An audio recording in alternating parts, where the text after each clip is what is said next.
virtually using Zoom. Members of the public may view and listen to the meeting tonight on Wave Channel 18 and online through the city's YouTube channel. If you would like to participate in live public comment via the Zoom platform, please refer to the agenda for instructions. Pastor Stephen High from Salt Mine will be giving the invocation this evening, and Mayor Joyner will begin the meeting immediately after. Thank you.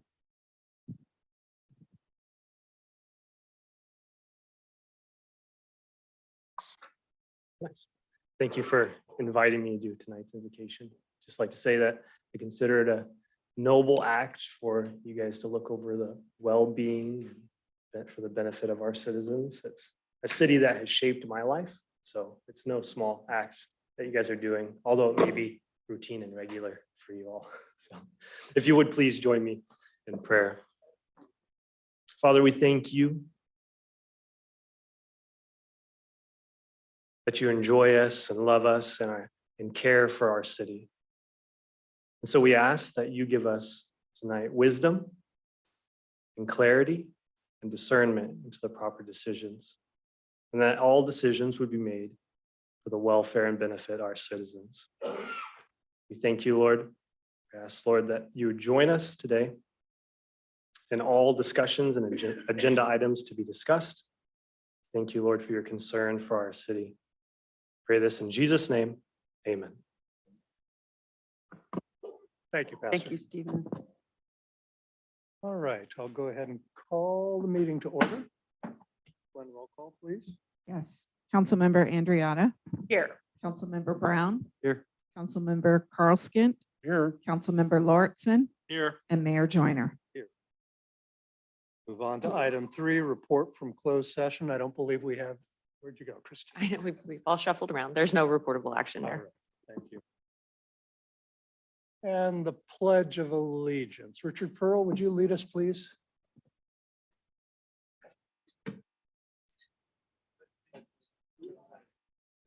States of America, to the republic for which it stands, one nation, under God, indivisible, with liberty and justice for all. That's what happens when the mayor looks for recognizable faces in the crowd. All right, we move on to item 5, agenda modifications. Staff have any requests and modifications? How about council? None. We'll move on to presentations. I don't believe we have any tonight. So we move on to item 7, public comments on non-agenda items. This is the time for anyone wishing to speak on an item not on the agenda to do so. Take a look. All right, so I've got one, Gary Burns.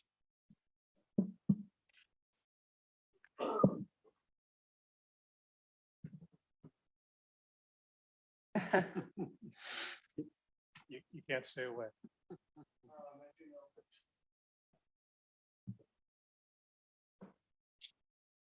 Can you hear me now? Yes. Okay, figured I was loud enough already. As you know, I'm Gary Burns. Came in today because I actually had the pleasure of speaking to Sean. Last time we came in, Sean wasn't here, he was absent. Talking about the Lincoln Girls Softball Association, talking about the Lincoln Little League Association, all other public sports that are recreational sports that can come to the city. The reason I'm coming to you is because, like I said prior, I recognize that the city has 2 locations out on the flight line that actually the city owns. They're not being used. They're actually being used as a warehouse. It could be refurbished as something different. What we'd like to do is talk to you about using 2100. It's a rather large space out there that if we move the bales of hay and the stanchions and the tires out of it and into the actual warehouse next door where Chief Alice has held his stuff in it, we could just open that up, retrofit it, and turn it into an indoor facility for the kids. Currently, right now, we're almost 4 weeks into the recreational softball league. And we haven't had a practice yet because we can't get on the fields because we don't want to jump in and destroy the fields. So what we're doing is we're staying off them. Well, I'm actually using the VFW for an indoor facility right now because we don't have one here. Rockland has one, Roseland has one, we don't have one.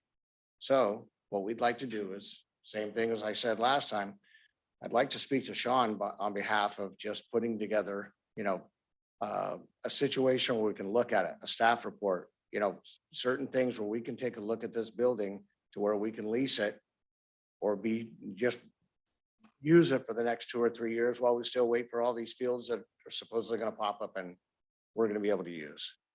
I was speaking to Councilmember Lawrenson the other day about it as well. He understood what we're asking for. We're not asking for much. We're not asking for $1 to be lifted by the city. We're not asking for any money from the city. We're going to do our own fundraiser. We will retrofit it on our own. We just want the facility. Okay. Any questions from you? I got 30 seconds. Any questions, council?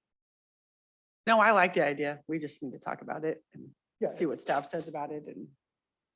Yeah, so one of the things Gary and I talked about earlier today was that now that I'm back, I need to have a conversation with Scott and Matt a little bit about some of the practicalities of storage over there. And then maybe just there's 2 other regulatory things that I need to look into as it relates to the flight path of travel around that facility, just to verify what is allowed and not allowed.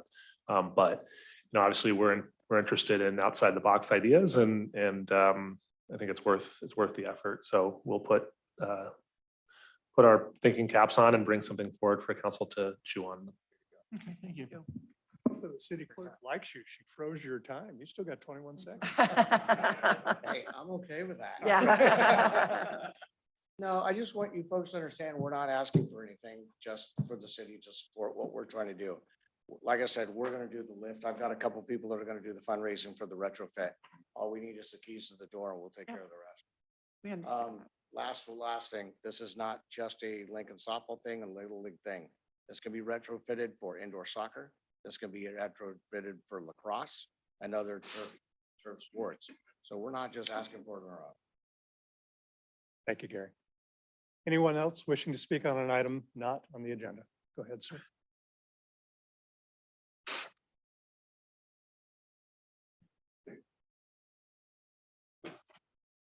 Hi, I'm Alan Brudno. I know that you've heard presentations from a number of our other city residents regarding the Lincoln Crossing Nature Preserve. So I'm not going to go down the same path that they've gone down. But as I was coming over to the meeting tonight, I don't know, have any of you driven by the Nature Preserve recently and seen all of the flooding waters over there? So what ran through my mind was, okay, so even when the waters subside, the ground will be very moist. And if you have people out there trampling on that, the danger to all of the different species out there, from the owls to the shrimp, to the fairy shrimp, to the salmon, the damage will be unbelievable. So I think that I'm just encouraging you to help us avoid having the Lincoln Crossing Nature Preserve designated as a disc golf course. Not that we're against disc golf, just that we need to have it located elsewhere. So I just wanted to point out the potential damage that could take place after our annual rains, floods, whatever you want to call them. I have pictures from going all the way back to 2005 of the flooding that goes on out there almost every single year. So I think that the potential damage of people walking around, stomping around out there is tremendous. So thank you. Thank you, Alan. Anyone else have an item not on the agenda? Mayor, we have Albert? we got have a somebody couple online. on Zoom. Yeah, good afternoon, Albert Schreiber. So at the last city council meeting, there was 3 people that got up during public comment to talk back to back. The first one in particular, once they got done talking, they kind of had questions, and Mr. Mayor, your response, and I quote, "We're really not allowed to respond," unquote. And I was sad to hear that, because when Miss Andriotta was mayor, seemed to work really well. But that aside, I wondered who we're really. I thought you guys were in charge. So if you're not able to talk to the public, then who's telling you not to? But anyway, the second person that got up, you actually responded to him and the city attorney responded to him, which I was grateful to hear that. I was grateful to hear you respond to this gentleman that got up before me, because I'm all for the interaction. The third person that came up in a row was Mr. Chapman, and he had the simplest question of all, is what's going on with these barriers? And the people at home probably can't see them, but there's a barrier to my left and my right, and they keep creeping out farther and farther the last 3 council meetings. So the perception is your area is getting bigger and you're shrinking down the public. So kind of goes back to that transparency is, do you really want the public here, or are you trying to squeeze this out? Or why wouldn't you answer Mr. Chapman's simple question of why are the barriers all of a sudden here? Thanks. Thank you, Albert. Who do we have online? Yes. Don Beltry, please go ahead.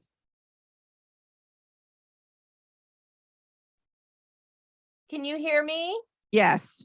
Thank you. And I appreciate your patience with me. I'm usually there. I'm the one that has my hair up in a bun usually, and I'm talking about homeless. So thanks for your patience with me. I just wanted to give a community kind of update with our section area of the Ravine area and what's going on.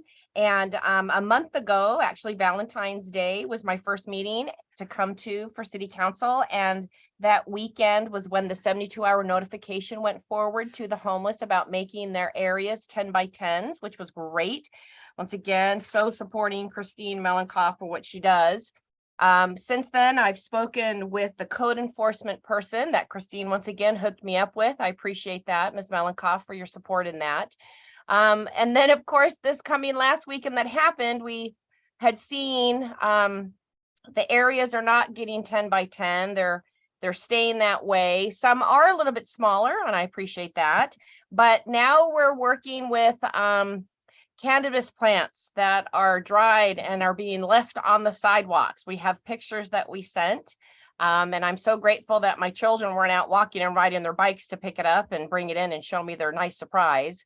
So I just wanted to know what we can do as a community from the city council, how we can add more support for either having them move their area smaller. I suggested, obviously, why can't they go to the park? And the answer was because the venues are planned for the next year. And I said, well, they don't have to be in the venue. If they could be in the Ravine, why can't they be at a park where there's bathrooms and water for them? So once again, I just wanted to kind of bring an update that it is trying to be enforced. It is trying to be worked, but it's not, obviously, it's been 3 years for me in the making. And I didn't know if there was any way to move forward with a little bit more time that would be more of the essence to get done, because now I'm worried about the illegal activities that really have come preface in front of us instead of just word by word. It's literally there. So thank you for your time. Once again, I just wanted to update the city council what was going on. Ms. Melankoff has been working at it.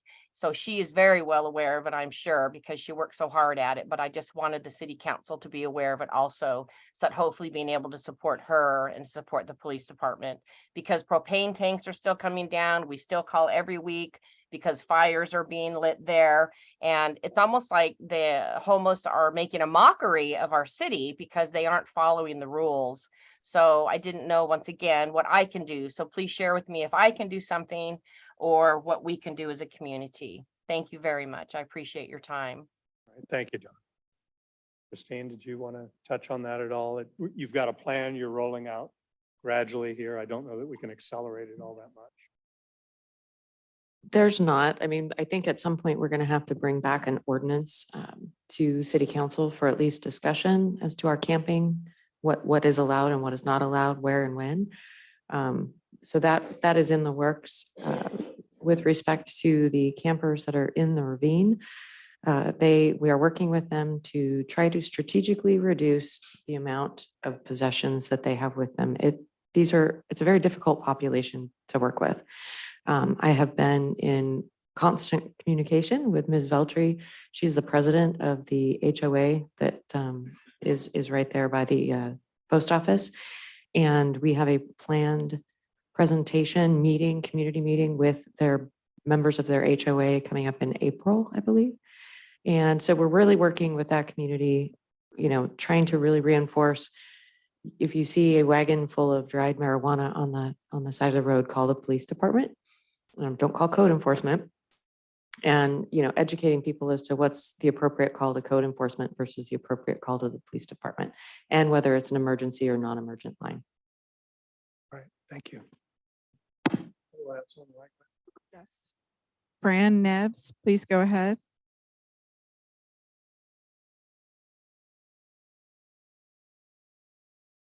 Fran, can you unmute yourself? Oh, is that it? Yes, we can hear you. Thank you. Okay, thank you. Good evening. I've just, the city has 19 municipal parks.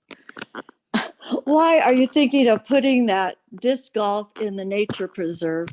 Every other town I know, they have them in the playgrounds, the parks where people are used to going anyway.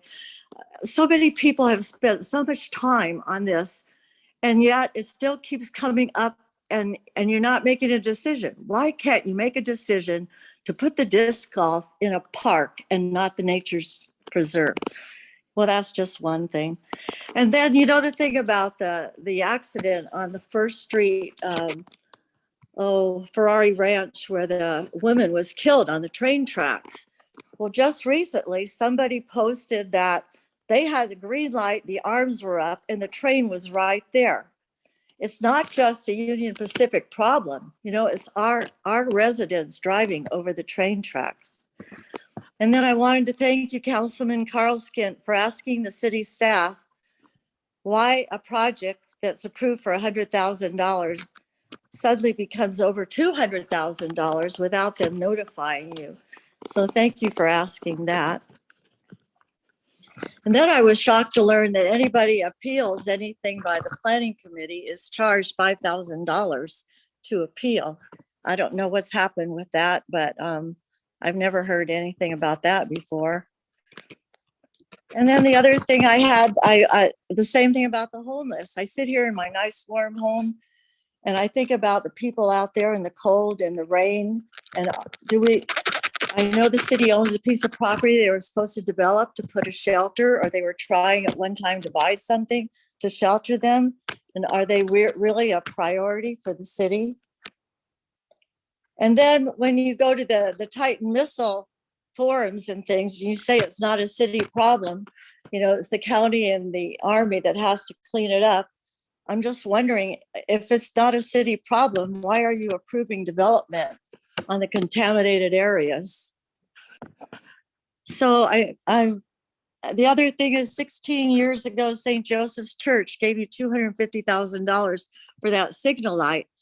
And recently I heard that, they didn't put it in because the church's capacity was only 1,000 and it was 999 instead of 1,000. But we had that school there for 2 years, John Adams. We have over 5,000 people going into that property every week.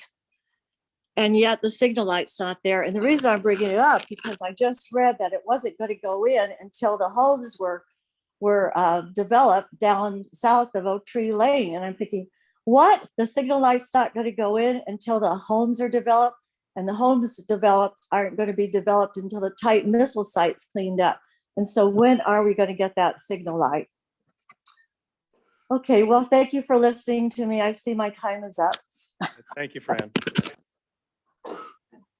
Any answers are appreciated. Well, I can turn to staff and see if they kept a list. Well, let me take them in reverse order because that's how my brain works. One of the things that I think is really important that we talked about a little bit at the forum is that the development known as Hidden Hills It's really important that when we're talking about the site, I'm using air quotes, being contaminated, that we get a little bit more granular and identify that there's a portion of the very northwesterly corner of that property that is contaminated. And through the review process, the developer has chosen, well, didn't choose, they had to eliminate development in that that area that's fairly high in TCE contamination. So no homes will be built there. In the areas where there's small portion of areas south of that have much less levels of TCE, and those are proposed with mitigation measures. We're still doing a little bit of work to, just verify that the mitigation measures that have been proposed and approved previously for the project are sufficient moving forward. And I think everybody wants that.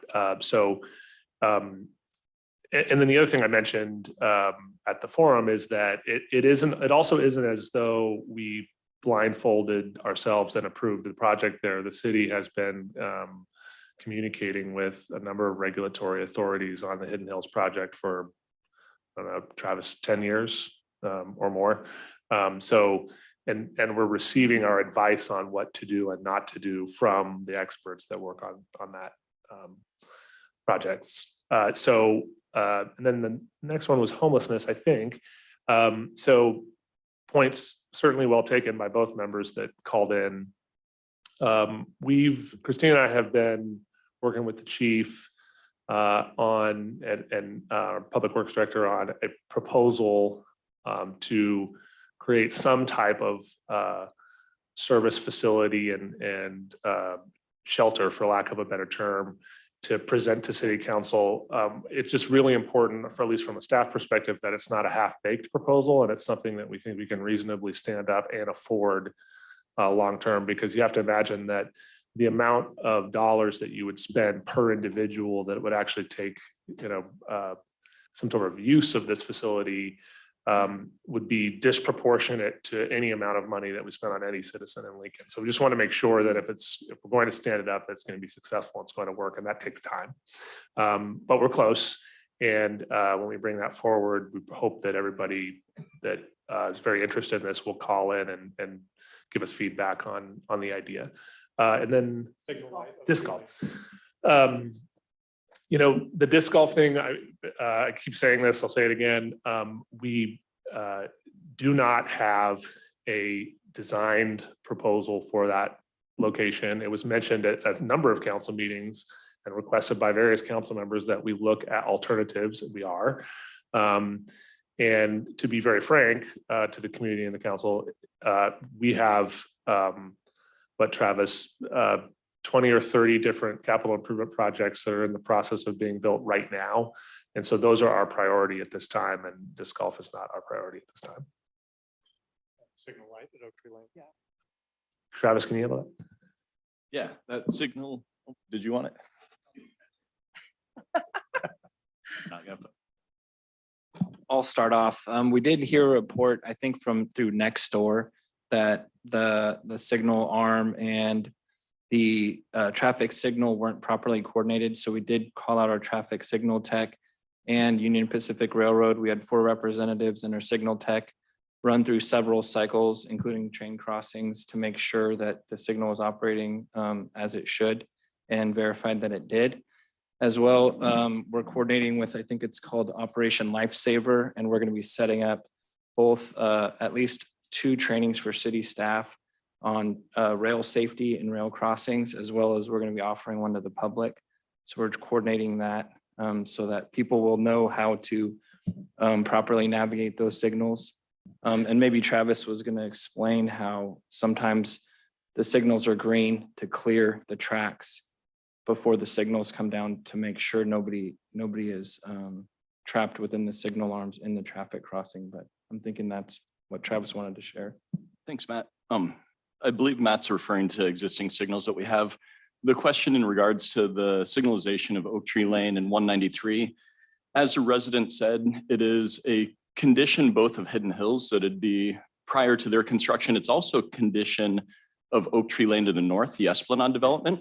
And it's really a race to the finish line. We'd hold up construction of both those residential, or at least the issuance of permits and occupancy, that side of it, for either Hidden Hills to the south or Esplanade, Oak Tree Lane and Unit 4 to the north.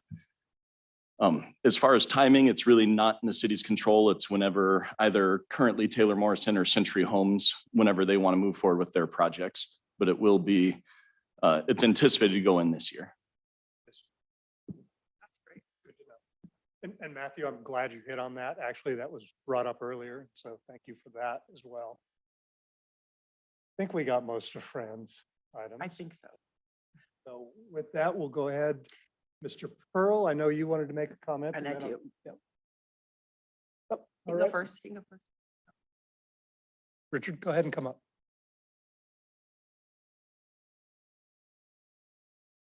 Thank you, Richard Pearl, City Treasurer. I just want to talk to you and the community. There's been a lot of discussion in the past couple of days about Silicon Bank failure in the Bay Area. And there's at least one of the bank has gone down.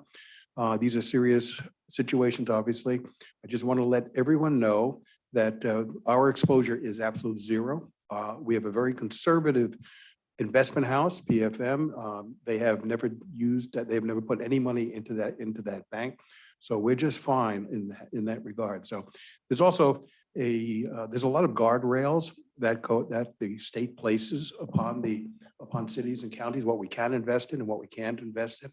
And we're very conservative in how we employ the people's money. So that's it. Just in summary, we have zero exposure, and even throughout the entire PFM, our investment, all of their clients, zero exposure for everyone. So thank you. Appreciate that, Richard. Thank you. When I don't have any more cards, Melanie.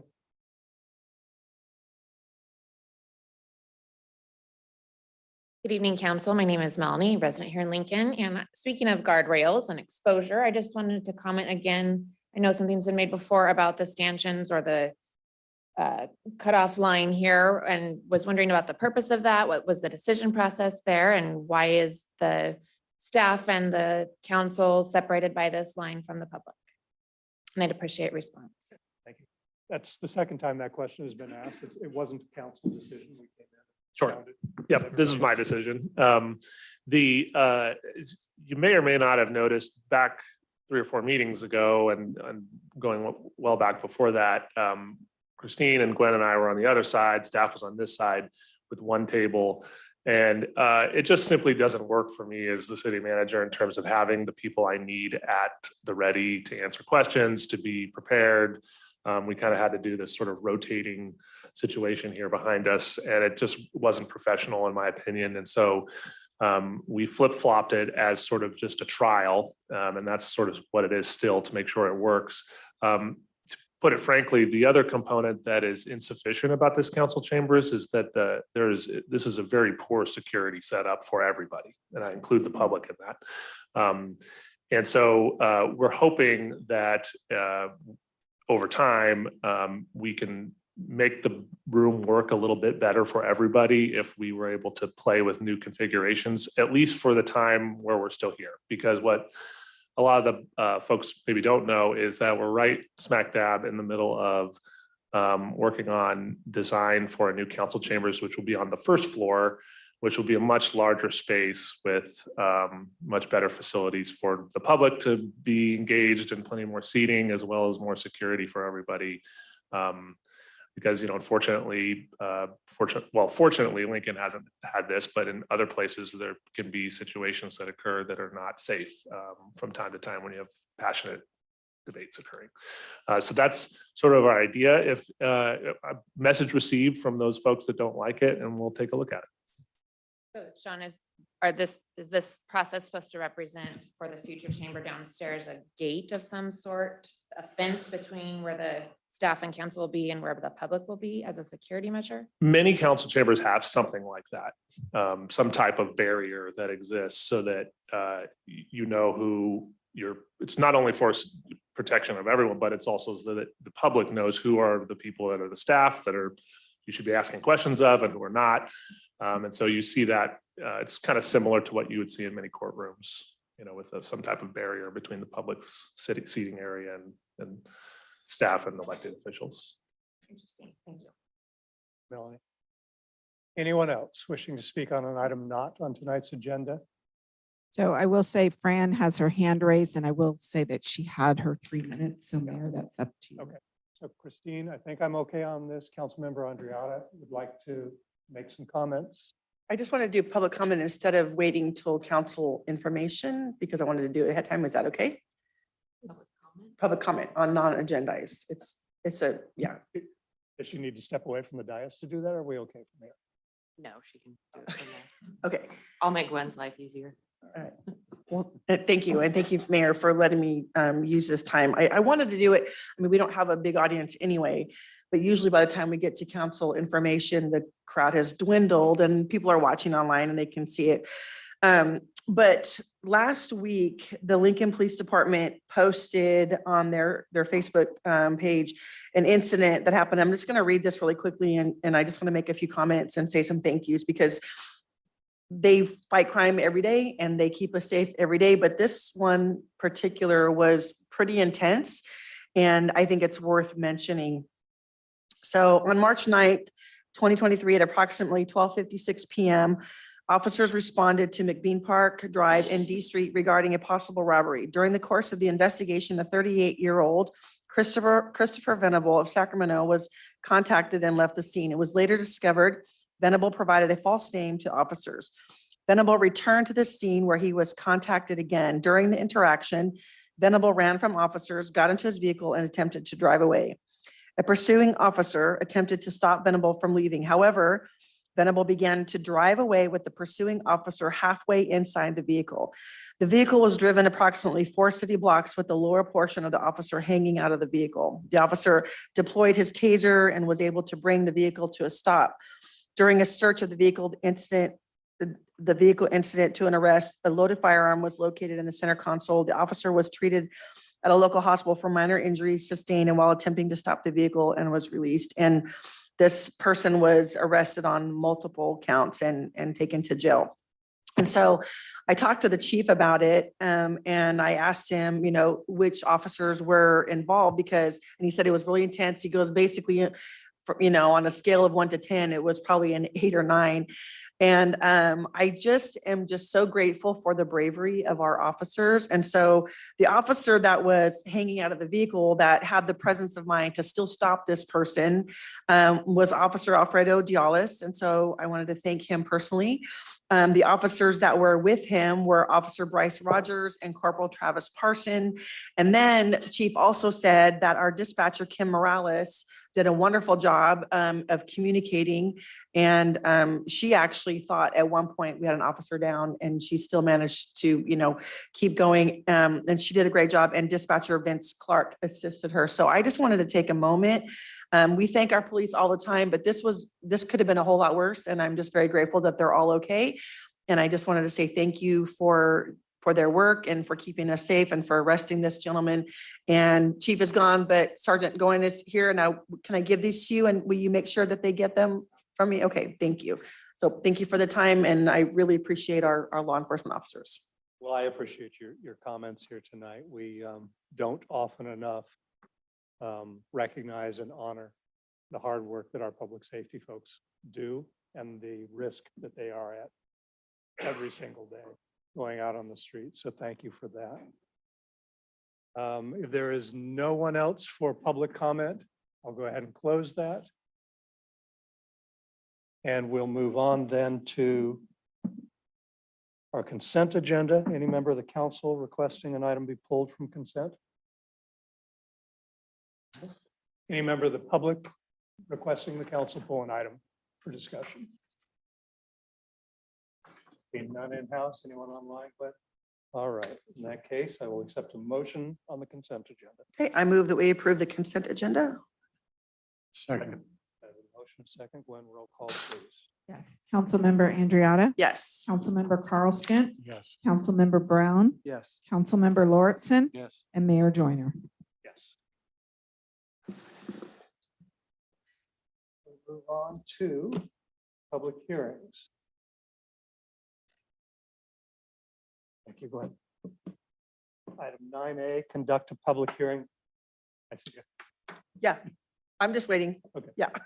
Conduct a public hearing to consider an appeal of the planning commission approval of the specific development plan and development permit design review for Deer Crossing Retail Center, and if so desired, adopt resolution 2023-046 denying the appeal and upholding the planning commission's approval of the specific development plan and development permit for Deer Crossing Retail Center. Appellants William Rath of Lincoln Christian Life Center and Jenny Tandy of Lincoln Christian Life Center.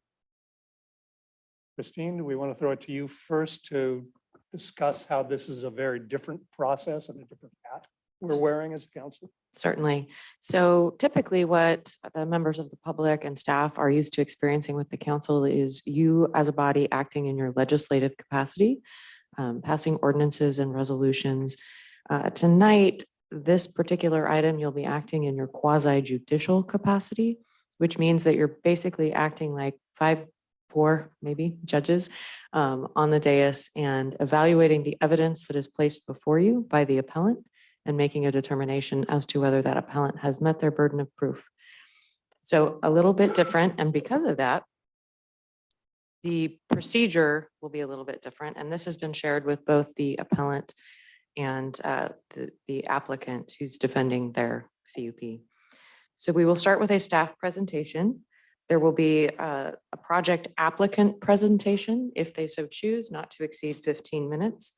Then the appellant has an opportunity to make their presentation, also not to exceed 15 minutes. At that point, it will be open for public comment. The project applicant will then have an opportunity for rebuttal, not to exceed 3 minutes, and the appellant will have the opportunity for rebuttal, not to exceed 3 minutes, giving them the final opportunity to be heard by the council before you move into your deliberations. Thank you, Christine. Any questions from council about that process? I'm going to recuse myself for the reasons I stated last time, but I wanted to make one clarification. When I read the article in the News Messenger, it quoted me as saying that I was recusing myself for the good of Lincoln Christian Academy, which I did say that, but I wanted to clarify that I said first for my concern for the city, because I don't want anything coming back on the city because of my connection to the church, not necessarily the school, but the church. So the quote wasn't wrong, it was just half right. So I wanted to make that clarification, okay? And so I will be back when you're all done. Thank you.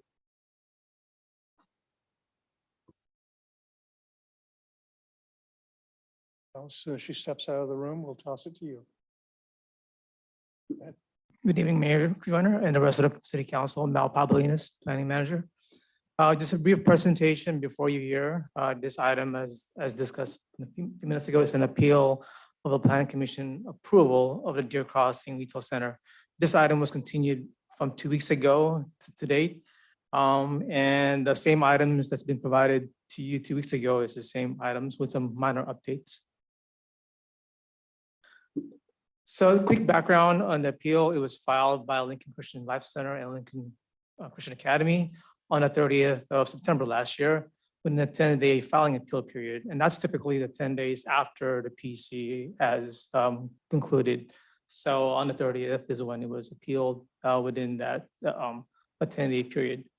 The basis of the appeal are the project will disproportionately impact our business. Additional environmental impact analysis is required, and the project does not comply with standards. So those are all detailed in the attachments in your documentation.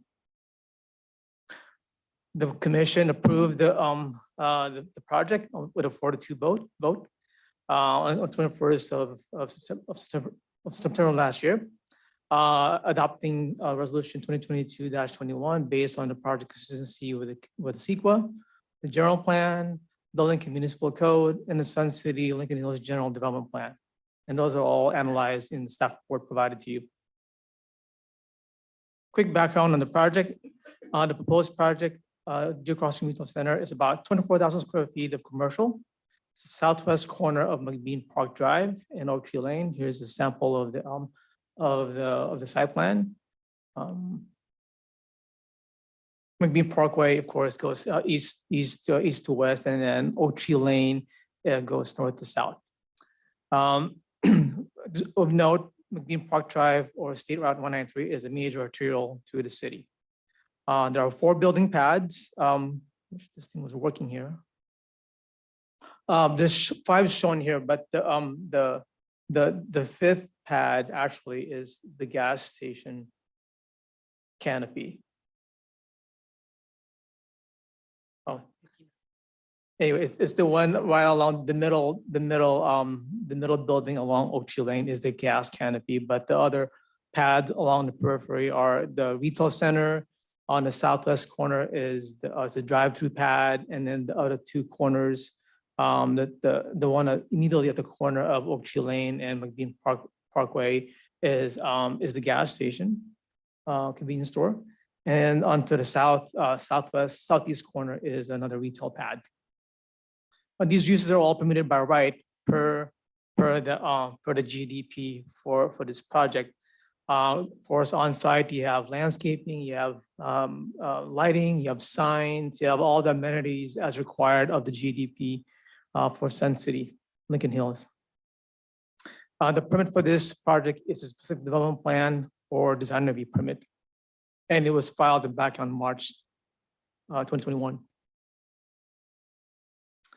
As analyzed, the plan as designed and approved by the Plan Commission is consistent with the general plan, the zoning code, as well as applicable codes of the Toll Bridges Specific Plan and Sun City Lincoln Hills GDP, which was adopted back in 1998.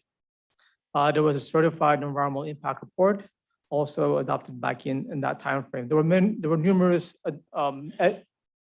revisions to the GDP over the years, but what applies is the GDP from 1998. Mel, can I interrupt you? This is frozen up here, so.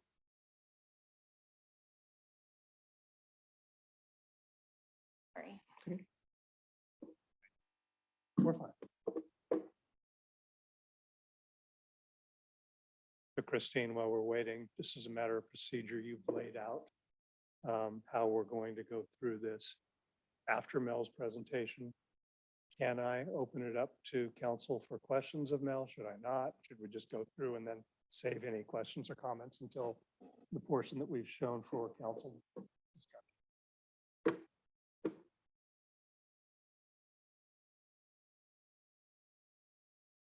Very good point. The end for deliberations. Thank you.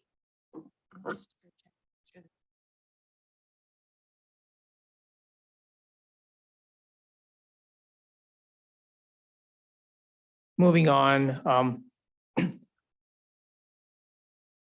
So the appeal was analyzed, was filed in accordance with Muni Code 18.94-.0450, in which the city council may review the issue reviewed anew and may reverse, modify, or affirm the planning commission action that night.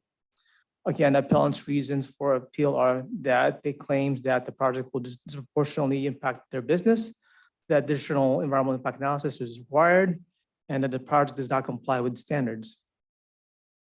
Staff evaluated and the appeal presented and finds that the project nevertheless addresses all the concerns, given that there's no specificity on what the appeal was, pretty general as submitted, that nevertheless the appeal is addressed by the consistency of the project to CEQA, to Sun City Lincoln Hills standards, and as well as applicable goals and policies of the general plan. So the same conclusions and findings that were adopted by the Plan Commission remains applicable. As detailed in the staff report, staff recommends City Council deny the appeal, thereby upholding the Planning Commission approval of the Deer Crossing Retail Project under Planning Commission Resolution 2022-21.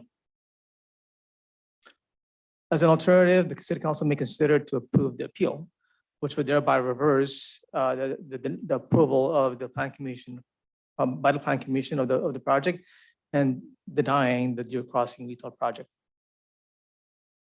That's all we have for tonight. Both the applicants and appellants are here tonight. And if any questions for staff, let me know. All right, thank you, Mel. As you heard, we'll be holding those questions until the last. Next up is the project applicant representative. We've got 15 minutes for you. As the project applicant, we would like to defer if the appellant would like to go first in the presentation, since they are the ones who are appealing the approved planning commission. Is that better?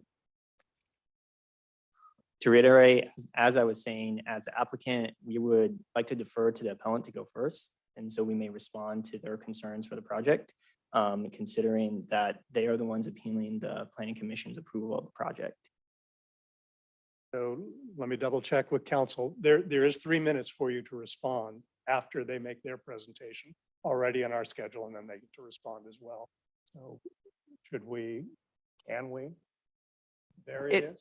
It is certainly up to the council's discretion if you wish to change the order in which they present before public comment. That's really up to you as a council. Representative of the appellant in the room?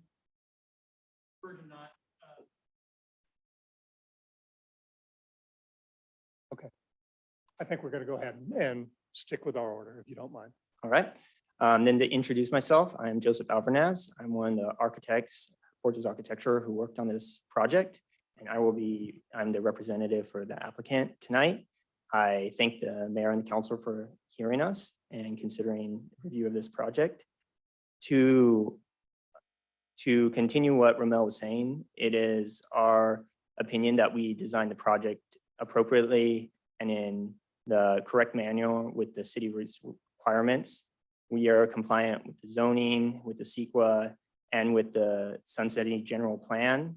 The design is, I think, an appropriate use for the site. It was what the site was zoned out to be.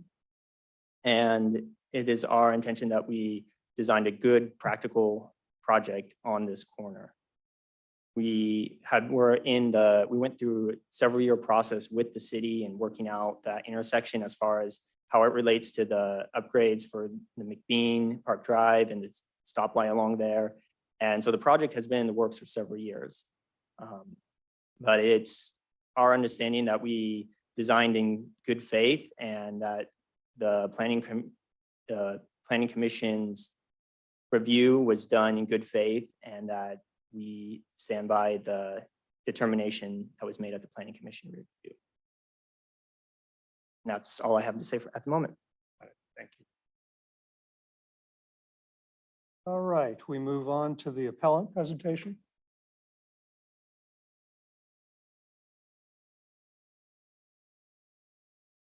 Mr. Mayor, council, city staff, appreciate the opportunity to speak here this evening. I guess the reason we're appealing, and I would take, I guess, not being a lawyer or a professional developer, my understanding is that we're actually maybe I have a different understanding of whether or not the project at Deer Crossing is in fact in complying with zoning. My understanding is that a drive-through restaurant would need to get a conditional use permit approved. Therefore, that is not compliant with the current zoning laws. I've spoken with multiple other city planning departments and asked them the process whereby the project would get, presented and then approved. And so my concern, or the issue I'm taking, is really with the planning commission not understanding that they could not approve that project given its stated, the current drawings, because the drive-through restaurant does not comply with zoning. So if the drive-through restaurant does not comply with zoning and they need a conditional use permit to have the drive-through restaurant, then therefore it actually isn't in compliance. And so then that would require that it gets sent back to planning and design, and the developer and or the appellant issues application to change the zoning, or they remove the drive-through restaurant from the design. This is not about us not wanting that property to be designed or built on. I'm not an anti-growth person. I just believe that it is going to disproportionately impact our business. I do believe the location of the drive-through restaurant next to our playground is not the best location for us and is actually, a hazard in multiple ways. So we are appealing on the first status that we do not believe that it does comply with current zoning laws. Secondly, we appreciated the planning commission saying that the wall had to be put in place between our property and the appellant's development. Mel did not mention that. I'm not saying that he did that intentionally, but that was part of the conditional approval, is that there be a wall dividing their development and ours and our property. And so we believe, again, that that needs to be sent back to planning and design so that the wall can be integrated into the design, which then complies with city standards. And I've heard conversation about, we don't want to build walls, but the development across the street from the church, which is Esplanade, I believe, has got walls. The 12 Bridges housing development has walls. The development on Nicholas has walls, and so does the East 12th Street development. All those housing projects have walls. So the church is surrounded on 3 sides by walls. So I don't want to be a wall person either, but it is consistent with development within the city and what the city has done in the past and is currently doing. So those are the reasons that we issued the appeal. And I would agree with Mel in the sense that we're novices at this. And so when we filed the appeal, we were, filing the appeal within a 10-day window and trying to do our best. And since then have researched and learned. And again, I mentioned that I spoke to other planning departments, and they said that their process would require that the applicant include either an application to change the use, which I do not believe is included, and or the use already be changed in order for that to be included in the drawing. My statement would be that by including it in the drawing, it's a tacit approval of that drive-through restaurant. And in fact, if I was the applicant building that and then came to you and said, hey, I'd like to put this drive-through restaurant in, and you said no, well, then that's going to give me opportunity to say, well, you kind of already approved it by leaving it in the design when it wasn't necessarily, approved, but you left it in the design. So my legal team's probably going to have an issue with that. So I do think that it's in the best interest of the city, should they not be approving the use permit change for that to be included, for it to not be included in the design. So I want to end by saying that the church has been in Lincoln for decades, 80, 90, maybe almost 100 years, at the current location since approximately 1972. And I do believe that while we don't have any purview and to tell the developer or the applicant what they're going to build on the property, I do believe that there was no consideration given to the church. There was no conversations that were had with us. We had no idea that there was a gas station or a drive-through restaurant or anything really going in there. We had no conversations with the applicant or the developer or the designer. And as a matter of fact, when the architects submitted their pictures and their design application, there was also no mention of the school. The sign that is prevalent on Highway 193/McBean Park Drive was not included in the pictures. And so I just believe that there was some things that were done in this that do not necessarily, as we were encouraged to be good neighbors, we're not necessarily good neighborly. And that doesn't necessarily mean that you guys should reject this project and approve our appeal. I'm just sharing with you guys tonight that I do think this could have been handled a little differently. But for me, the reality is that I think that there is enough evidence to say that there is a reason to send this back to planning and design, to get the wall put in on the design, and to ensure that the drive-through restaurant is not approved without actually going through the proper zoning process and the rezoning process. So that's why we're appealing tonight. I am not appealing to come against city staff or the developer applicant. I am simply expressing what I believe is the just and right thing and what would be appropriate for us, our business, and this current project. So with that, I would say thank you. Thank you. At this time, we'll go ahead and open it up for public comment on this item. I do have a card. So I'll start with that. Melanie?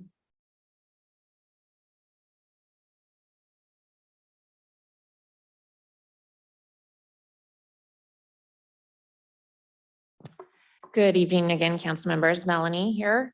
I believe you all got a copy of this presentation that I have for you, encouraging you to deny this resolution, which will approve the appeal. I would not be here today, and we probably wouldn't be here with this appeal process had the planning commission meeting gone differently back in September.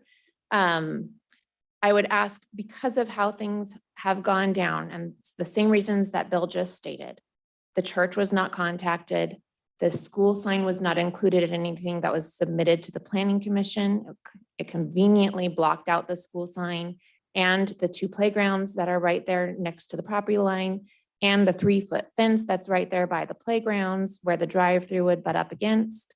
There was not a fair approval process done by the planning commission back in September, and we really wouldn't be here today if things had been done differently by the planning commission back there. For example, for the project site pictures that were shown here, the red indicates the new Deer Crossing sign. What they didn't show was the preschool and the elementary playgrounds that are right there, right up to the property. I mentioned before the 3-foot fence that's right here. A lovely photo could have been submitted back then. It was not. I will remind the city council that the mission statement of the council is to provide the highest level of service responsive to our community's expectations and to enhance the quality of life and economic vitality. There's outdated CEQA stuff on this project that I believe should have been updated since 1998 or a little bit after that. I believe that the municipal code that relates to this project being put in is also discriminatory against religious groups in our city. I mentioned beautiful photos that were submitted on a sunny day of the church do not indicate where the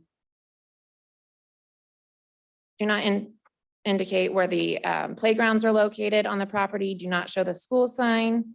They're not required to because this is a private school. A public school or a civic situation would have to be described. So it's inherently biased in our municipal code.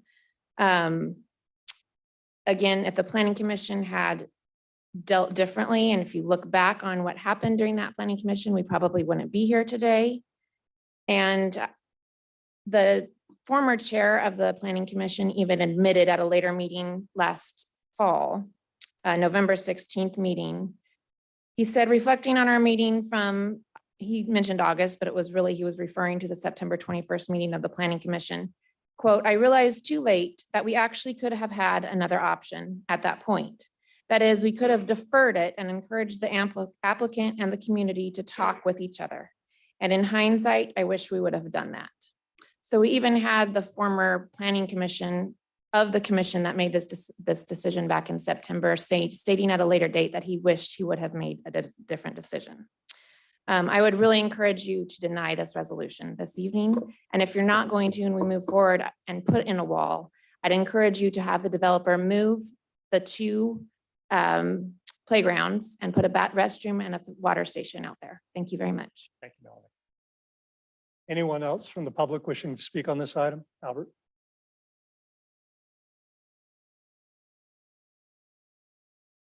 Good evening, Albert Schreiber. I'm not opposed to good development. I don't think this is a bad development. I just think it needs some tweaking. And I can't say it any better than the 2 speakers before me did. So I'm hoping you listen to them. Because just in public perception, when you read the agenda item, you have a resolution to deny this project only. You don't have a resolution to pass it, which is sad.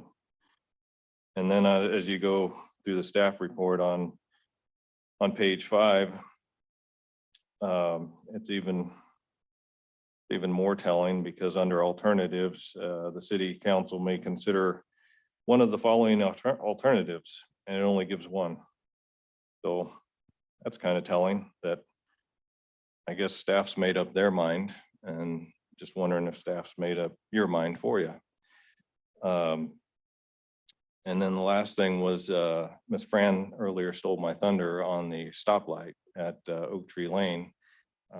We've been talking about that for like 4 or 5 years at least, when Village One was coming through. And it's sad that it's not in yet. And it's sad that there's been at least one horrific accident because that light's not in. And what makes it worse is, although I'm glad it's going to be in this year, that you're waiting on somebody else to put it in. Public safety should be your number one. Thanks. Thank you, Albert. Anyone else wishing to comment on this item? Anyone online, Glenn? Nobody's hands. Oh, Fran's hand just went up. Fran, please go ahead. Well, I read here that if the applet, if you decide not to go with the planning commission, that the applet has to pay the cost or something. What did I read about that? They have to, they're accountable for the cost. And that signal light, again, you know, there's been 4 near fatal accidents at that spot. So, you know, it's easy to go and deny the applet, but, you know, what's your responsibility? You know, who's your responsibility to? And is that signal light really, you know, dependent on the homes being developed back there? I still don't understand that. It says the signal light's going to go in because the Hidden Hills residents will need that signal light. Yeah, oh, here's the thing. I drive down Sierra College, and between 193 and Penny Lane, there's a huge signal light, you know, and there's nothing there yet. They're developing, but here's this huge signal light across Sierra College. It's not operational, but it's there. Of course, I understand they're the county and we're the city, but I just don't know sometimes. I'm sorry I'm not down there. I would have asked that question earlier, but thank you for answering the other questions I brought up. You got Frank. Thank you. All right. Yet one last chance. Anyone else wishing to speak on this item? Yes.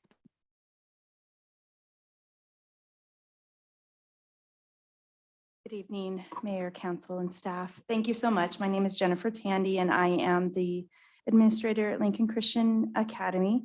And really, Pastor Bill said most of everything that I had down. To add my little 2 cents, is that being a member of a community means that you discuss things and you communicate well. And I am doing my part to try to get more involved in what city's doing so I can respond in a more timely manner. But when we did, the city was good enough to facilitate a meeting with Mr. Sullivan and Pastor Bill Rath and me and Kim McKinney as the assistant head of school, which we were very appreciative for. In that meeting, it became apparent rather quickly that I felt that instead of being heard, I was trying to be almost manipulated into giving up the wall, which is what the Planning Commission did in response to all of the parents and their concerns, is to have that wall of separation to protect the kids and our interests and everything. And so it turned into, for me, it was disappointing because it turned in from an opportunity to disappointment, because it basically was they wanted to go to a landscape barrier, or that's what was planned, and trying to kind of convince us that would still be okay. So I guess I just wanted to reiterate that the wall, the 8-foot wall along the side of the property, is something that we are asking to be put into the design, and reaffirm that, again, communication, talking things through, we want to be reasonable, but we're hearing things from both sides, from our parents, and we want to be a good community leader as well. Thank you. Appreciate it. Thank you. Anyone else? Seeing none. list back here to make sure I'm following it. We move on to project applicant opportunity for rebuttal. 3 minutes.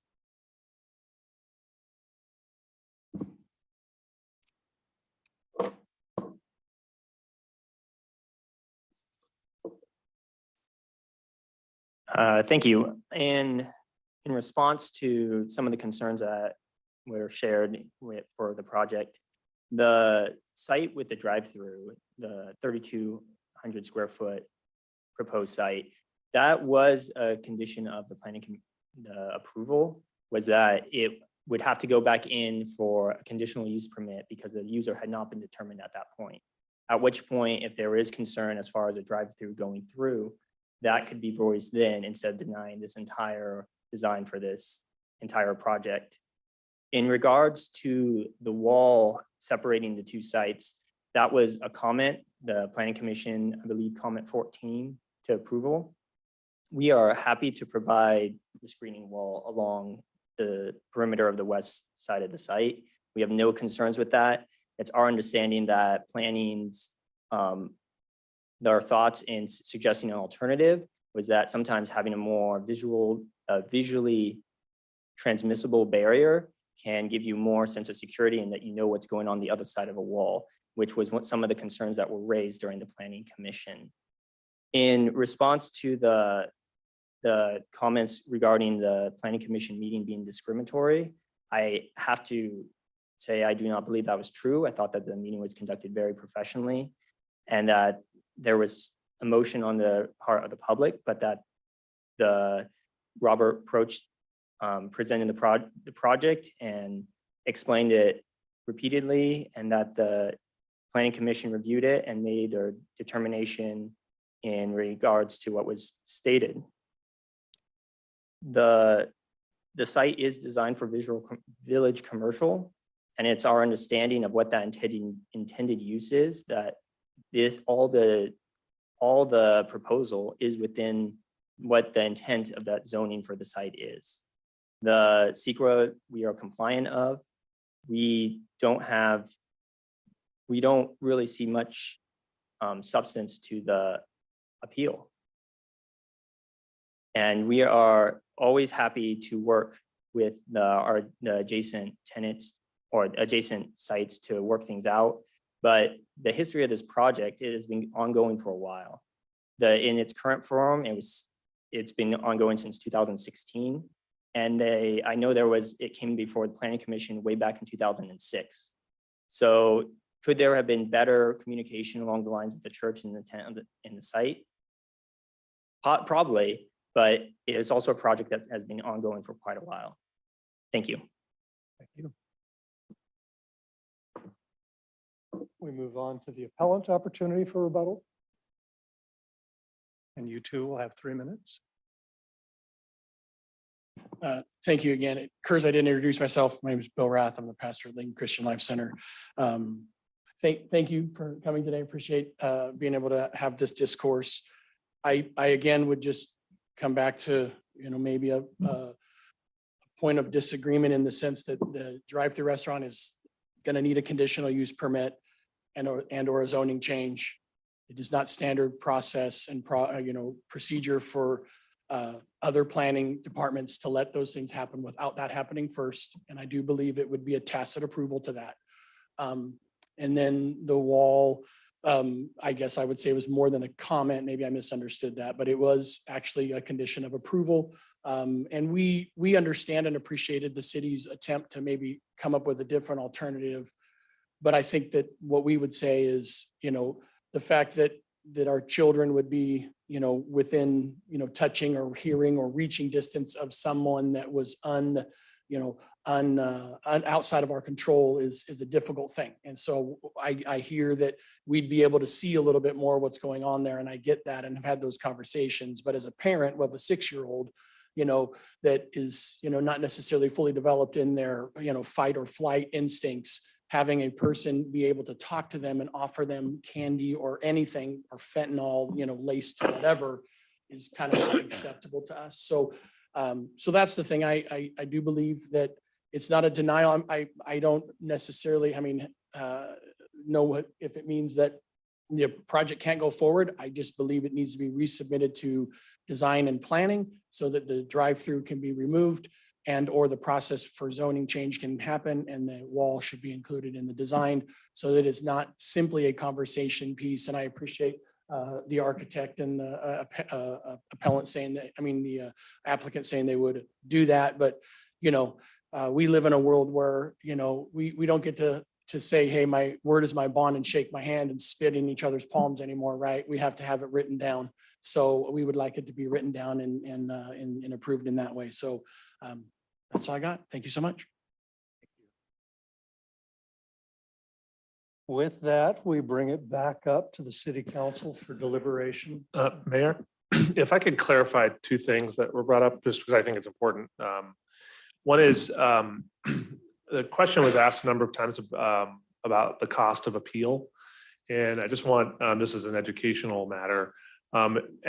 Every city that I'm aware of has some type of cost associated with an appeal. And there's two important reasons for that. The first is that there's cost to an appeal. It takes time to process them, to review them, to make sure that there's a fair due process like we're having today.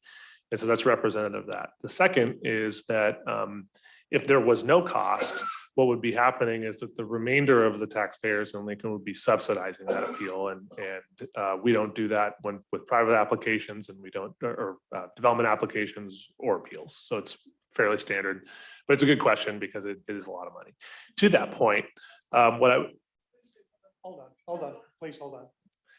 to that point, we went a step beyond because we recognize that this is a lot of money to be filed for an appeal. And so the idea that we had worked out and had conversations with Pastor Rath and the applicant side as well, that perhaps there was an opportunity to sit down and kind of mediate some sort of solution, which we, a few of staff members, myself and Mel and Christian did. And although we didn't arrive at a resolution, the idea was that if we would have refunded the full appeal cost to the school or church. So just so that's clear. Secondly, the other thing that's been brought up a couple of times, that's just a really important clarification point. The action the Planning Commission took was a design review of the design of the buildings. Condition 10 indicates that if a drive-through is actually proposed at some point in the future, building permit, that they will have to go back to Planning Commission for a conditional use permit. So that's a requirement, condition 10. And then condition 42 in your packets identifies the requirement for a wall, an 8-foot wall, I believe it is, the entire length of the property line. Request was that be in writing. It is indeed. It's a condition of it. They cannot complete their project without that. But a question or a comment, I guess it's really a question. A drive-through restaurant or a restaurant is by right in that zoning. The condition that we put on for a conditional use permit is so depending on when they pick the restaurant vendor, if you will, they worry about hours, lighting, the amount of traffic. There's a significant difference between a In-N-Out burger stand and Uncle Bill's drive-through for hamburger. So that's why it isn't the right to build a drive-through restaurant. That's a given. That's a given right within the zoning. It's finer granularity when you get to the design of that's what I understand. Is that correct? Yeah, so a CUP is very different than design review in the sense that you have to make very specific findings for approval, and it is not an approval by right. It's something you have to ask special permission for. That's why I call it conditional. And they typically run with the land once they're approved. So that, if that's what ends up materializing on the site, it will be back at PC. So before we move on, I'm going to toss it back to you. I want to be sure that I've got this correct and that we're proceeding correctly. Two things. One, any potential refund of the fee is not on our agenda tonight and therefore not something we can discuss. Second is, to my understanding, we are very narrowly scoped in this. We can take a look at whether we can make the findings. And if we can, this is non-discretionary. We will have to approve. And by approve, I mean deny the appeal. Deny the appeal. If we can't make the finding, that's a different situation and we've got a couple of our alternatives there. So we are focused only on making those findings. Any discussion of motions and individual planning commissioners' responses is not part of this conversation tonight. So, correct? Correct. And so your job is to consider the evidence that has been presented to you tonight, and whether that evidence supports or does not support the appellant's points that they made during their argument and their submissions. With that, Dan, I'll go ahead and toss it back to you.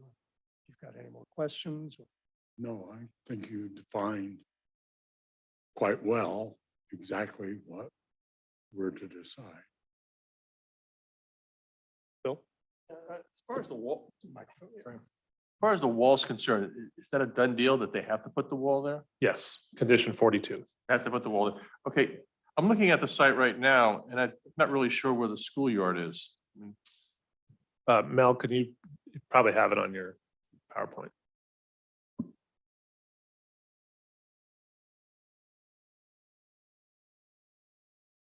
Playground.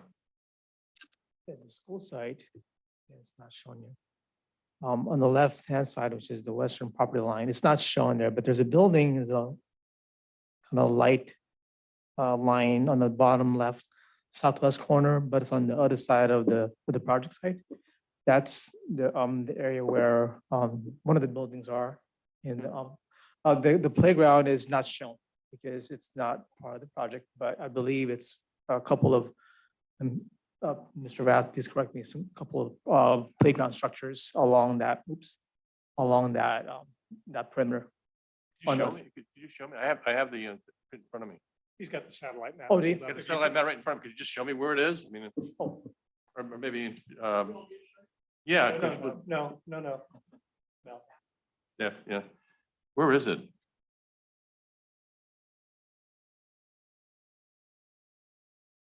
I don't see it.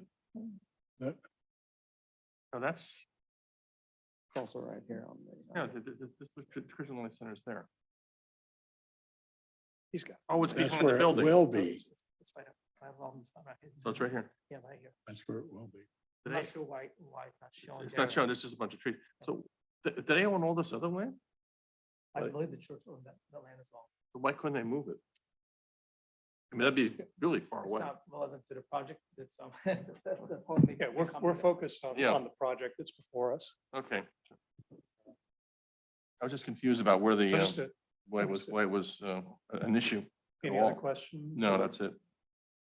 Oh, yeah, I understand, if I understand the concerns right, the main concern was that that it wasn't zoned correctly, but in fact it is zoned correctly. So the restaurant is zoned to be put in that. And what the planning commission had approved was the design of the project as a whole. Is that correct?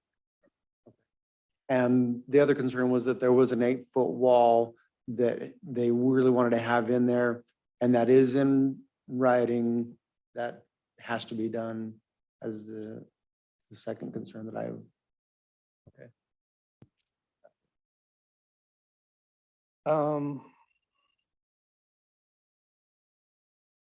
I have wrestled long and hard with this and came with an open mind tonight.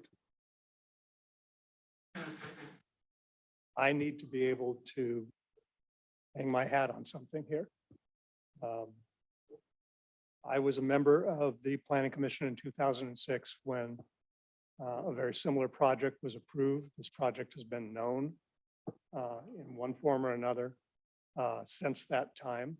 This is a slightly different project, actually much better designed than the original. There are elements to this that I think the public should know. When you take a look at this, there is a service station on the corner, but there are intentional design elements that flip its back to the public and to the highway. So that you are not looking at a row of pumps out front.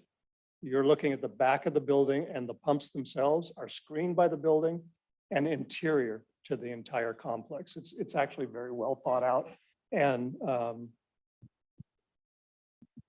incorporating a lot of the design elements that both 12 Bridges and the Del Webb community have been reliant upon. I have been unable tonight to be able to find a lawful way in which I could overturn the decision of the Planning Commission. The wall is conditioned. Absent that, the project does not move forward. It doesn't get certificates of occupancy. That doesn't happen. There is no zoning change involved. The zoning is appropriate, but it will come back depending upon the tenant for that one pad.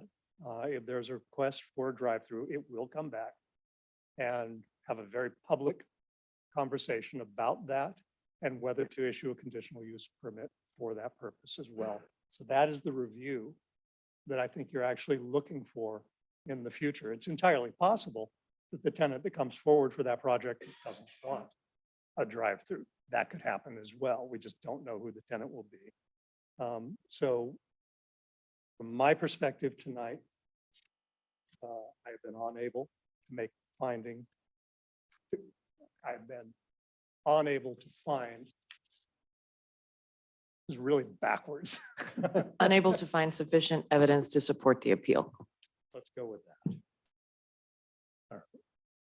that. I'm the same way.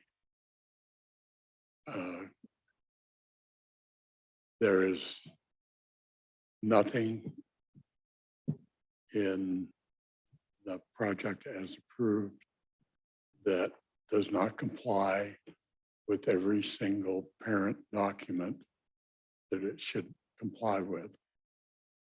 I will state that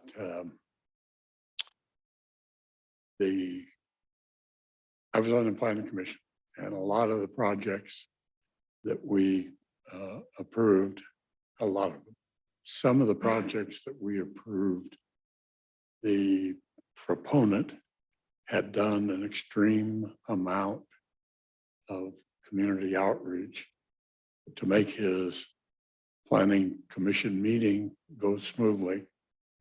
And they had discussions about things like the walls. In particular, there's a housing development going in on Nicholas right now. That, however, that's not legally required, except in some cases you have to notify neighbors, which I think was done in this case. But all of the I's are dotted and all of the T's are crossed. All of the requirements that the city has laid over the years on a development like this have been met. There's nothing to, in my mind, I can't find anything that would allow me to vote to uphold an appeal of any kind. Yeah, I have to agree. I mean, I'm sorry, but I just can't find any reason to actually uphold the appeal.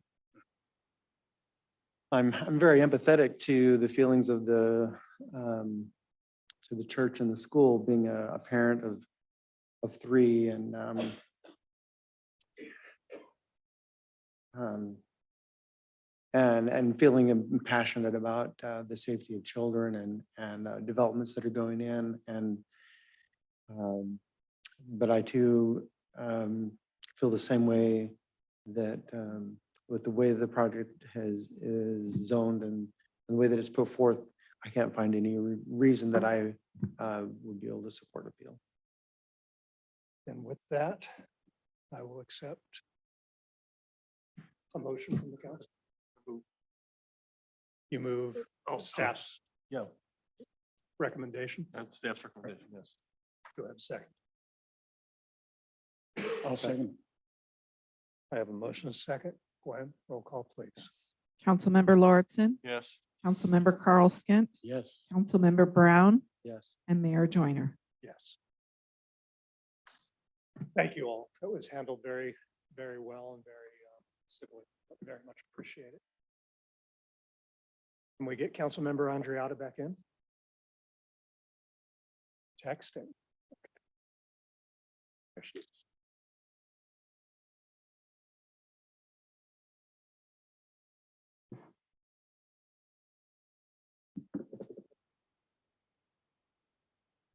Right.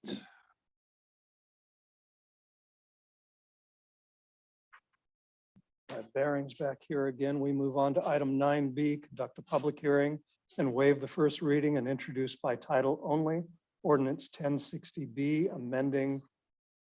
You put the word amending in there twice just to trip me up, didn't you? Amending sections 1202.040, 1202.130, and 15.04.200 to the Lincoln Municipal Code establishing cause for forfeit, a permit deposit, or bond, and finding the ordinances are exempt from the environmental review under the California Environmental Quality Act, CEQA. Travis? Thank you, Mayor. Item before you, it's really trying to give the engineering team or the city some additional tools. As council's aware, we require encroachment permits anytime we have construction within either the right-of-way or public utility easements. That's to ensure that public safety is upheld, the construction standards are followed, the work hours, public disturbance, nuisance, that the contractor or the developer complies with the city standards. These encroachment permits can range from multi-$100,000 inspection deposits for full new roadways, construction within what's already been vested through a final map is right away but not constructed yet, to simple lane closures for overhead utility work and similar sort of improvements that don't leave any physical construction. What we found is over the past, 9 years that I've been managing the encroachment permits, we have a number of applicants that have realized if they don't call for inspection, there's really no recourse by the city.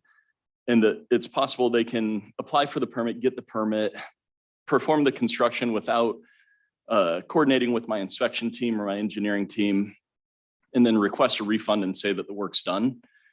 Although we've set up meetings, we've met with principals, we've met with different utility companies that are probably a higher propensity of taking that method, we continue to have that issue to the tune of probably nearly $100,000 a year of services that or of work that was performed with no inspection, no city oversight, and really no way to verify whether or not it was performed to the city standards.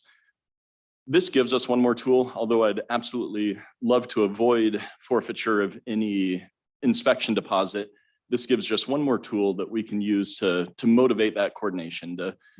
How it's written is that they need to notify us at least 72 hours in advance with an email, just saying, hey, per the permit that we've got issued, we're coming to work next Monday. It allows us to send our inspection staff out there and just ensure compliance with the permit. I don't know, Christine, if it's a single line in a couple different sections. Just stating, if applicant fails to notify and coordinate inspection of the work to be performed per the approved permit, applicant shall forfeit the deposit. So. You don't have to comment. You just kind of tossed it. Yep.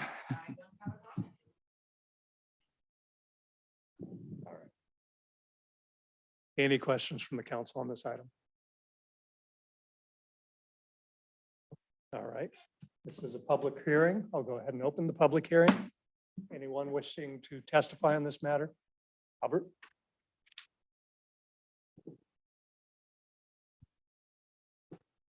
Albert Schreiber, I just have one question, but because it's a hearing, you're probably not going to answer it, and it's me. But are you providing enough inspectors to get to the job sites in time? Because, you know, all I've heard for the last years is you're short staff, short staff, short staff. So are these contractors tired of waiting around to get their inspectors?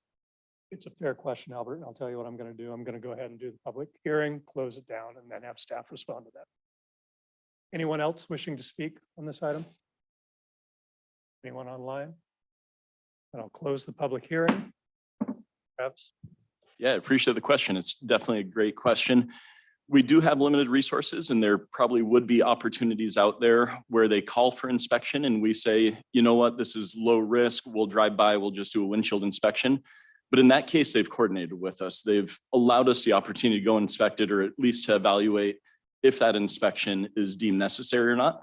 We're full refund if we don't inspect. If they've notified and we don't inspect because it's outside the shoulder, it's something that we consider a very minor inconvenience, they'd get their inspection deposit back. This is really less about our resources to inspect as much as their coordination and allowing us that opportunity. Do we currently have the technology to make that request for an inspection, say on an iPad, sitting in a vehicle out on site? All it is an email to encroachment@lincolnca.com. So How quickly would we likely see that? So they send an email. Yep. How often is that email account looked at? Oh, hourly. Yep. It goes directly to mine. It forwards to a number of engineers, to mine and some of my staff. Is there a direct phone number they could use too, if they had some immediacy to? We do have a phone number as well. They can use that to coordinate. The one thing that we found is that phone numbers make it really hard to track. And if we start talking about losing deposits, recordation of that phone call is a lot harder to prove than the email. Got it. Any other questions from council? There's two things that are significant. Number one is the forfeiture. Number two is the 72 hours. If you're saying essentially you can manage your inspectors if you have 72-hour notice, what happens if they're not ready in 72 hours? If the contractor or if our inspector isn't The ready? contractor's not ready. They say, I need somebody Monday morning. You have somebody there and they're not ready. We'd expect that they renotice for when they are going to be ready for construction. And we put 72 hours in there, but we have a history of being very accommodating, even if it's a last minute request. Yeah, 72 hours is a lot better than 24 when it comes to managing resources. 72 hours is really to protect us for weekends, that it allows for a Friday notification for Monday work. So. No further questions or comments from council. I'll go ahead and accept the motion. I'll motion. I'll second. I have a motion and a second. When roll call, please. Yes, Councilmember Brown, Yes. Councilmember Lauritsen, Yes. Councilmember Andriotta, Yes. Councilmember Carlskint, Yep. and Mayor Joyner. Yes. On to item 9C, conduct public hearing, and 2, adopt resolution 2023-047, finding no further environmental review is required pursuant to state CEQA guidelines. I don't even know how to pronounce that symbol. So 15183 and 15162, and adopting the proposed rules for the administration of agricultural preserves and the implementation of the California Land Conservation Act or Williamson Act. Christine. Thank you, Mayor. So this item comes before council as part of the documentation package that has been requested by the Local Area Formation Commission, also known as LAFCO. And it is it's directly attendant to some pending annexations that are before that LAFCO commission. Most significantly, Village 5. There's also a remnant of Village 7. The California State Legislature back in 1965 passed what is known as the Williamson Act, and it enables local governments to enter into contracts with property owners who have property that they wish to maintain its agricultural or open space value. And so the contracts have a minimum of a 10-year term.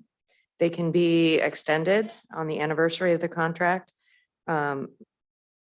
The contracts can be terminated at the request of the contracting parties.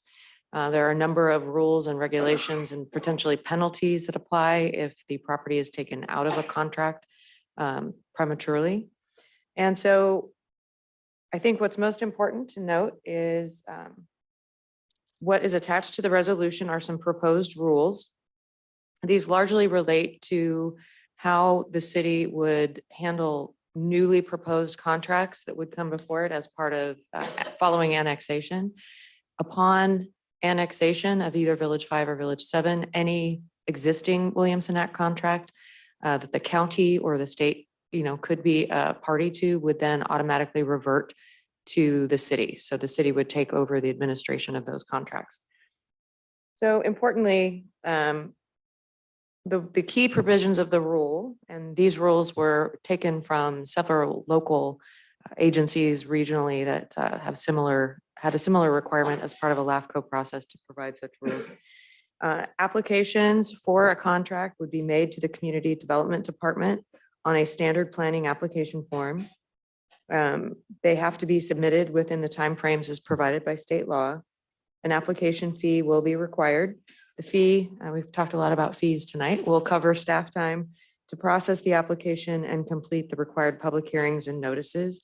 The fee for the general application is provided in the city fee schedule, and that is a deposit of $5,000. The Community Development Director or designee will then prepare a report and submit it for review for a recommendation from the City Council. And the City Council would be the approving authority for that contract, consistent with state law. Criteria for agricultural preserves are established consistent with state law. The preserve must be a minimum of 100 acres in size and can include one or more properties. At this time, the sites would also need to be designated agriculture in the general plan, which is AD Agricultural Designation, Lincoln Municipal Code, Chapter 18.29, or in the Village 5 specific plan with a zoning designation of VOSA, Ag Preserve, VOSP, Open Space Preserve, or VOSN, Natural Open Space. And then the procedures for the disestablishment or alteration of a preserve are consistent with state law, including review and recommendation by the Planning Commission and then subsequent action by City Council.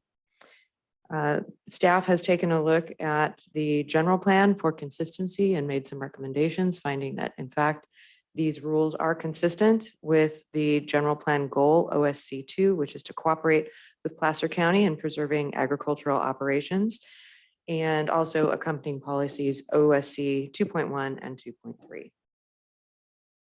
Staff made the determination that this is potentially a project under the rules of CEQA, because if contracts could be entered into in the future, then it would fall under the definition of a project. However, there are state CEQA guidelines, projects consistent with a community plan, general plan, or zoning, which is section 15183, and then also subsequent EIRs and negative declarations, that would be section 15162. And so because of those potential exceptions, the staff is recommending that there is no subsequent environmental analysis needed for the council to adopt these rules. And with that, I'm open to any questions.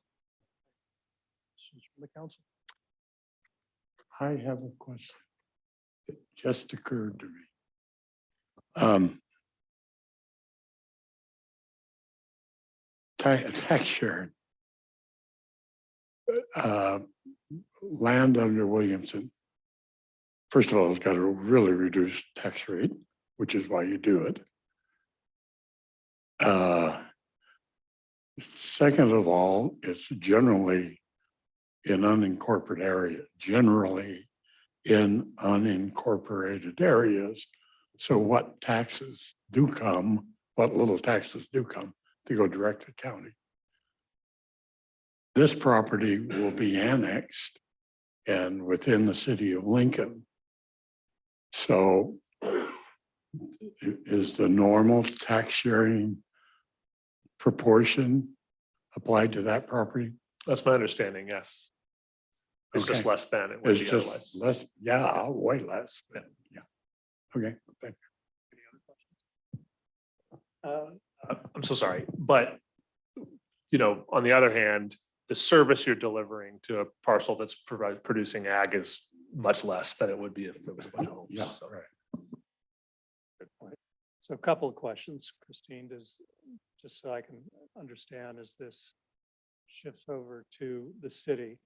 The city essentially pick up the existing contract for the remainder of its life, and then the new rules kick in, or does that contract with the county end, a new contract drop into place, and we inform them of the new rules? No.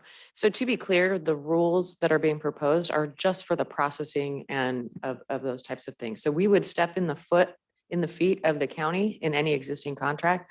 These rules really then, if the contract holder wants to renew an existing contract, then these are the rules that the Community Development Department would apply and how it processes those requests. So you just take over the existing ones with their remaining time or whatever. Correct. Yeah. If there is nothing more from the council, this again is a public hearing. Go ahead and open up the public hearing. Anyone wishing to testify? Albert?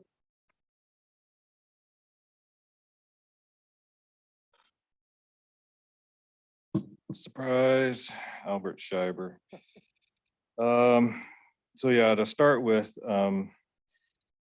this is supposed to be a pro ag community. That's why you did the ag overlay over Village 5. But I find it really interesting that this is going to be so limited to the number of parcels that it could apply to, based on it's got to be one of the open spaces and it's got to be over 100 acres. That it's really not going to hardly apply to anything in Village 5. So that's frustrating. The second thing is, as far as Ms. Mollenkoff's presentation, she talked more about getting out of it than what this document, what the staff report says, because I'm going to read you number 11. I'm going to try to read it. Disestablishment of preserve. The rules applicable herein to establish a preserve shall apply in the event there is a proposed disestablishment of an existing preserve. Now, if that's not a word salad, I don't know what is, but that doesn't tell me how much it costs to get out, because she mentioned penalties. What's the penalties? It's all laid out how to get in, what it costs, the $5,000. It's all laid out how to get into it if you qualify, but it doesn't say how to get out of it. And then going back to the $5,000, I don't know, $5,000 just on the agenda tonight or what? But when this came before the Planning Commission, Village 5 that is, came before the Planning Commission and this council, one of the complaints from me and my neighbors was our fees are going to go up. It's been a while since I put land in the Williamson Act. But we did some quick research on counties around us, and it's like $1,200, $1,500, you know, so congratulations, you probably the highest cost to get into one. So anyway, thanks. Thank you, Albert. Anyone else wishing to testify in this matter? Being none in the room, anyone online? I'll close the public hearing, bring it back up here for any questions. We're following the state statutes on the Williamson Act. of 100 acres, multiple parcels, but 100 acres is a state requirement. It's not a Lincoln requirement. Correct. These rules And encompass it all had- of the rules right. for the size of the parcel, the nature of what has to be contained in this property in order to qualify as a preserve. Right. That's all by statute. And isn't the amount to get out also the formula for that, isn't that also in the state statute? Or is that county by county? I believe the formula is also in the statute, and it would be calculated by the county Right. assessor based on whatever lesser tax the parcel owner had paid over a certain period of time, and then they do their math magiciry. That's a word for Nita. So that would not be calculated by the city of Lincoln. That would not. It's a property tax based penalty that is determined by the assessor. And it's expensive in there. You have one question, just for clarification. I understand the staff report and I'm just curious, can you tell me why we're taking this up right now? Is this specifically for Village 5? Or why are we doing this? We were informed by the executive officer for LAFCO. We received a checklist of documents that were necessary in order to advance the annexation of Village 5 and the remnant of 7, and this is one of those documents. There are no further questions or comments. I'm open to a motion.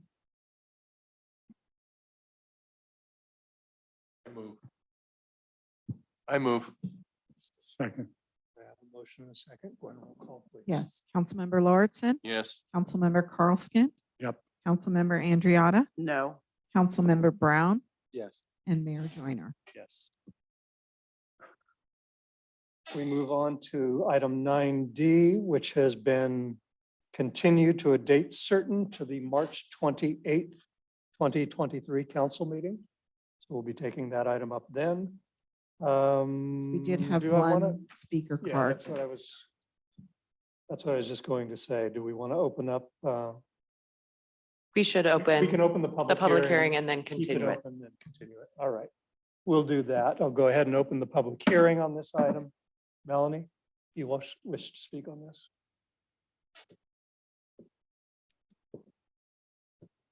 Yes, good evening again, Council. Melanie here. I did mention the same parcel map in your last meeting. And quite frankly, the design for this parcel map is terrible. It places a gas station not hidden from a main drive right on our Highway 65 to go along with all of the other gas stations that are right there for our and Old Highway 65. It's going to also place drive-through fast food stations along Highway 65 to also go with all the other drive-through fast food stations we have here in Lincoln. The site design is unimaginative, places two big box commercial buildings right backing up to the green space. It's totally going to block the ravine right there and that beautiful natural view that we have.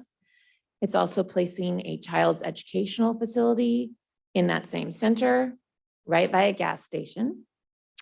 So if we're going to put a wall there to protect the school, I sure hope it's tall enough that a drive-through truck can't see over the wall into the child's school, and sure hope that playground isn't right by that wall. The proposed tenants for this parcel map will not do much to bring in economic earnings for this city. This is a poor design. It should not be moved forward. And I also just want to share how the decision by the Planning Commission went down when they made this decision during their Planning Commission meeting. If I can get this to play. Not going to work.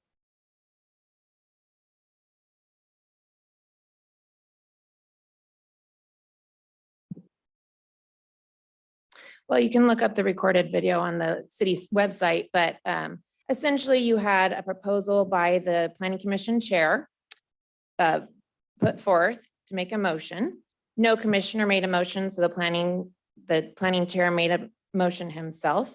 Nobody seconded it, so the Planning Commission chair made a comment about the motion being dead or dying because there was no second, and asked about appropriate action. At which point another commissioner made a different motion separate from the original one. And then council confirmed that no second motion was needed if the original motion was declared dead with no second. And then after all of that, we had a second from Commissioner Eklund. So I'm kind of confused on to which motion was seconded at that point, because there were two motions submitted by two separate planning commissioners. And it seemed to be a real cluster, like nobody really knew what they were doing when they approved this site design, made the recommendation to you. So in summary, it's a terrible site design for our city. That's a gateway property. We should expect better from our designers there. That's really an entrance property into our downtown. And it's a tragedy the way it's currently set up. Thank you. Thank you, Melanie. Anyone else wishing to testify on this matter? Christine, do I keep the public hearing open so that we can continue it to the next meeting? That would be fine. All right, and that's what I'll do. I think it's important to note that the only thing that is before this body is approval of a extension to the tentative map of this parcel, not the design. Correct. Design, All of the design entitlements have expired. And so the applicant will have to come back to Planning Commission for design review. With that, we'll continue this item until date certain, March 28th, City Council meeting. We move on to general business. Item 10A, adopt resolution 2023-048, authorizing the designation of the city manager, finance director, and Public Works Director as the authorized agent to act on behalf of the city of Lincoln for any and all grant-related public financial assistance program documentation required by the United States Department of Homeland Security, Federal Emergency Management Agency, FEMA, and Government Office of Emergency Services, CalOSHA, for the Federal Public Assistance and California Disaster Assistance, CDAA, grant programs. Matthew. Good evening, Mayor, council members, Matthew Medill, Public Works Director. In late December and early January, Lincoln and Northern California experienced severe weather, and our public works staff was out responding to localized flooding calls and repairing, removing down trees from the public right of way, and essentially making sure the public was safe. On January 14th, the president declared a major disaster declaration for California for the severe winter storms, flooding, landslides, and mudslides that took place between the period of December 27th through January 31st. During this period, Placer County OES was doing extensive outreach effort to all the community cities in Placer County doing a damage assessment. We did submit an initial damage estimate, participated in a tour with Cal OES and FEMA of the damaged areas, and gave them a general overview of the damages sustained in the city of Lincoln. The Cal OES requires that the city officially designate with resolution, by resolution, the agents to act on behalf of the city. And we prepared a resolution and document to designate the city manager, finance director, and public works director as a suggested agents for the paperwork. So that's our request tonight. Our recommendation is that you do adopt that resolution. Now, a little bit of background on where we are today. Today, we had an exploratory meeting with FEMA, and we have set an exploratory meeting for April 3rd. We did go over some of the general impacts to the city, including some of the roadway base failures. We have estimated in the neighborhood of $2 million potentially the total impact. Operationally, the impacts were in the neighborhood of 100 to 200,000, that immediate emergency response. And we're moving forward with that. We do have a designated FEMA representative.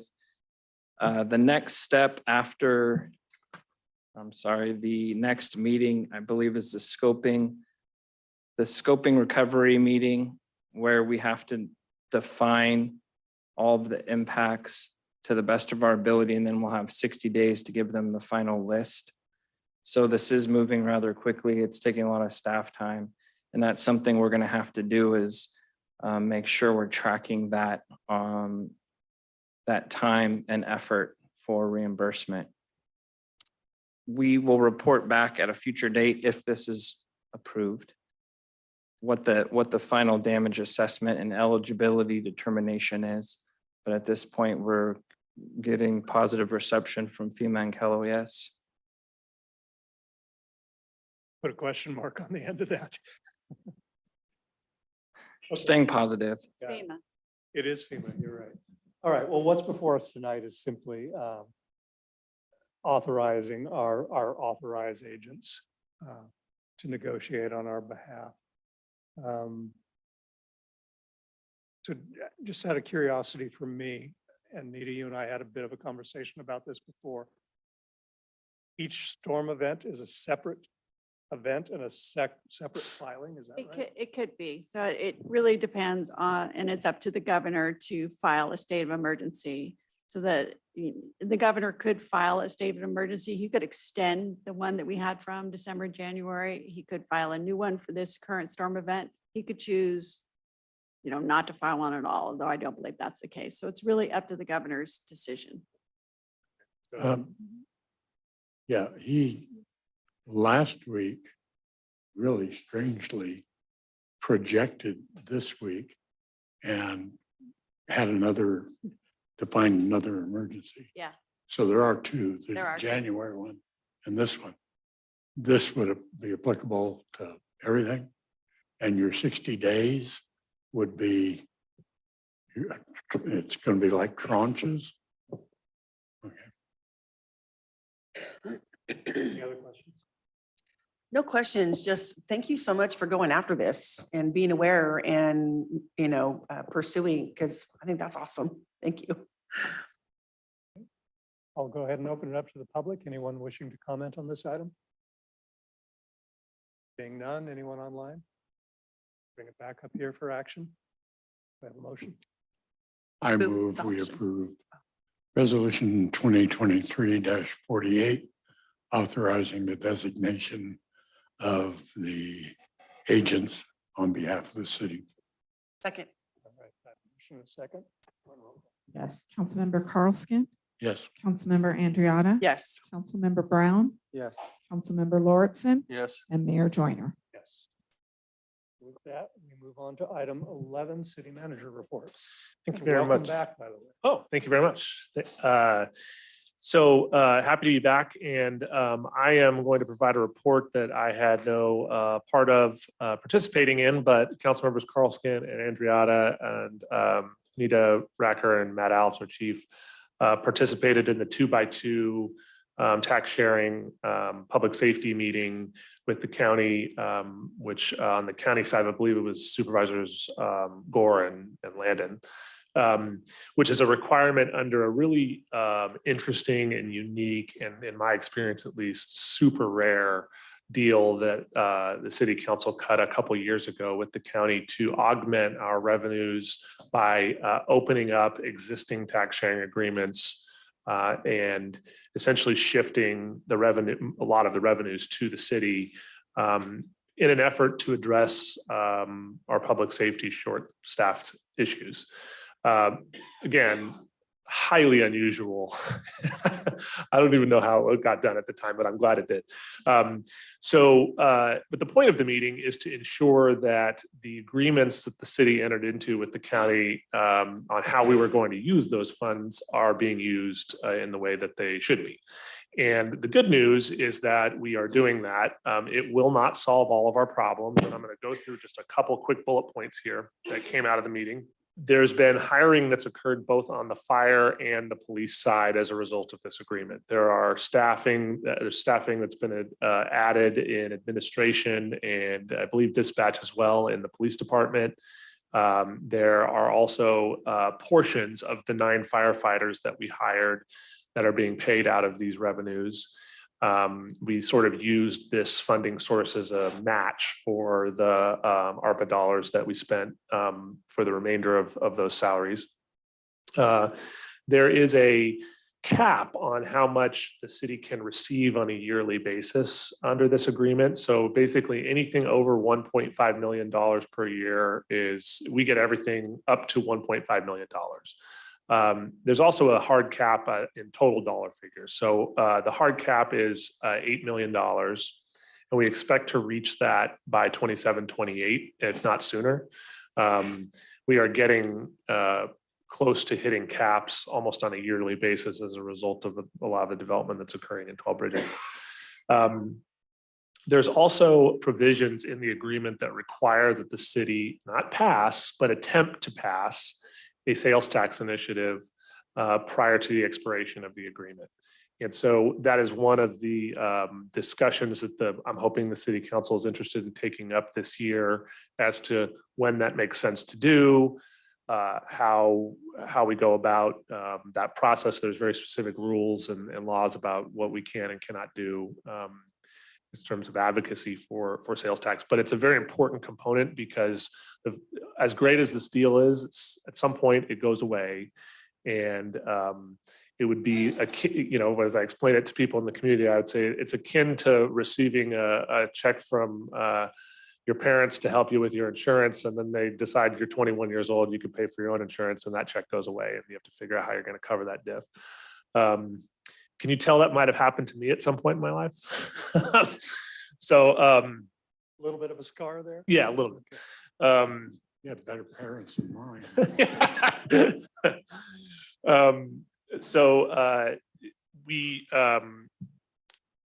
There will be some decisions to be made about that. With that said, it at least gives us the tools to address our short-term staffing needs, which we have done to some degree. There's a lot more to do, and especially in the police department.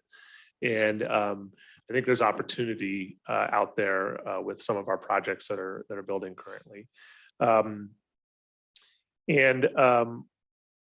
The other thing that I think we just need to be very honest about is that unless we find some sort of revenue solution by the end of this term, we're going to have to figure out other creative budgetary strategies to retain the staff that we've brought on board. And we tried to be very transparent about that and the hiring of them. I still feel pretty confident that we're going to find a way to make it work. We have time, but I don't want us to get 4 or 5 years down the road and be surprised that this is an issue. So it sounds like it was an excellent meeting, and it's a really great example of the city and county coming up with a solution to a real serious issue that we had over a long period of time. And the only other thing I would mention is that I was fortunate enough to be asked to participate in a panel at Sun City on the Titan missile site.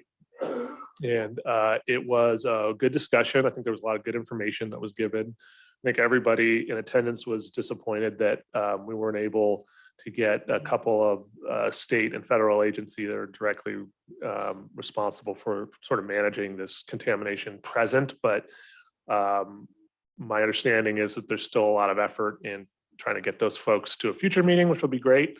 And it also gave the opportunity for the public, especially those that live in the immediate area, to ask questions and express some frustration over the situation, and had probably almost as well, not quite as long as the presentation, but close to it in discussions with folks afterwards, sort of giving them more info. So I just appreciated being part of it, and the people that are working on it are doing a good job. So, and I'm sure the video is out there somewhere if people are interested in looking at it. It's online. Yep. And that's all I have. Thank you. All right, thank you. We move on to council initiated business. Does anyone have any council initiated business? Mayor, I'd just like to make a quick comment regarding the appeal that the church and school just did. And really it's focused on, it's focused to staff, but not directed at current staff. It's directed at prior staff, which seems weird because they're not here anymore. But I would like to make a comment that maybe current staff could learn from. And I don't mean this to be insulting in any way. I love every single one of you. You do an amazing job. But with regards to this, this project next to Lincoln Christian Life Center and Lincoln Christian Academy, you know, I was listening, I recused myself. And so I'm not part of the decision, and I'm not addressing the decision that was made or even the applicant, because I really don't blame the applicant. I am annoyed with prior staff in years past because I listened to comments about, oh, they've been working on this project for years, that it was zoned years ago. And I think one person made the comment, but I would like to reiterate that church has been there since the early 70s. And there's always been, if you look historically, there's always been a school there, whether a preschool or a full school. I think there might have just been a few years somewhere in the 80s or 90s where there wasn't, but there's historically always been a school there. And so when the general plan was done and the zoning was done for the rest of the land out there, and then this project came forward, I heard prior staff say, oh, well, we didn't go talk to them. We didn't pay attention to that.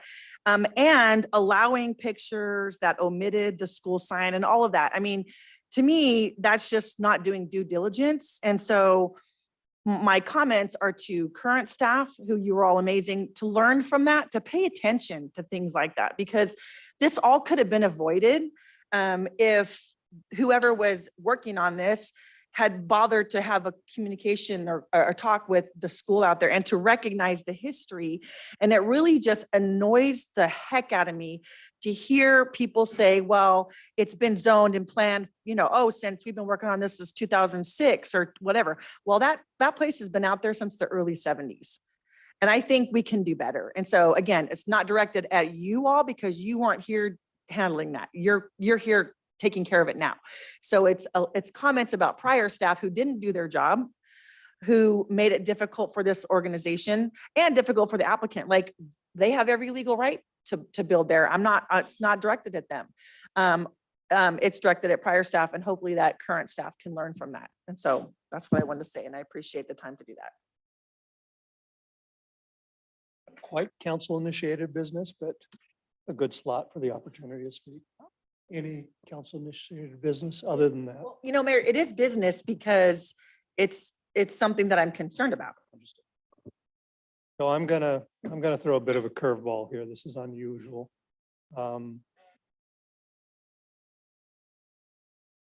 Council has been hearing from the public again and again and again, and as recently as tonight, about their concerns over disc golf in Auburn Ravine, and council has probably appropriately been waiting for there to be a proposal or recommendation coming from a much lower committee up to council upon which to opine and to act.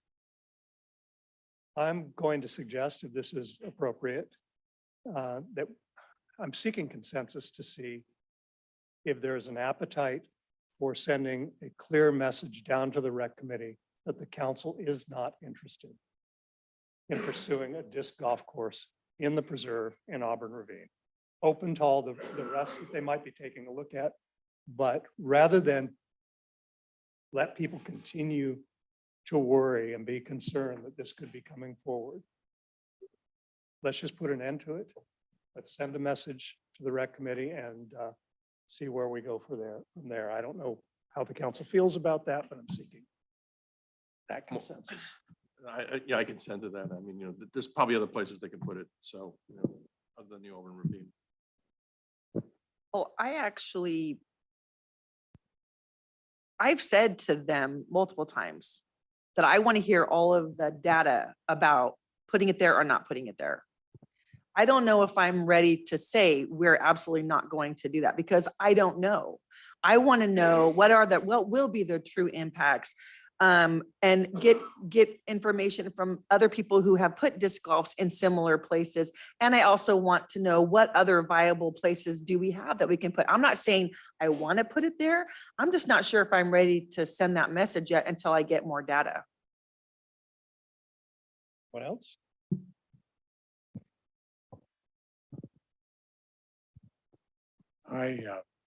If there's no support, that's fine. No, No, I'm not. no. No, let's talk about it a little bit.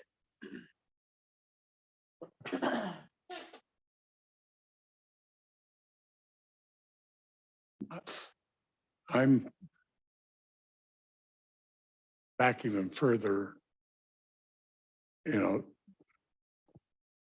Are we ready, or is the right thing for the city to do, is even with all we've got going on in parks and so on, is disc golf even on our horizon? And that goes a little bit to her data that she's asking for. It's somewhat repugnant emotionally to me to have it in the ravine.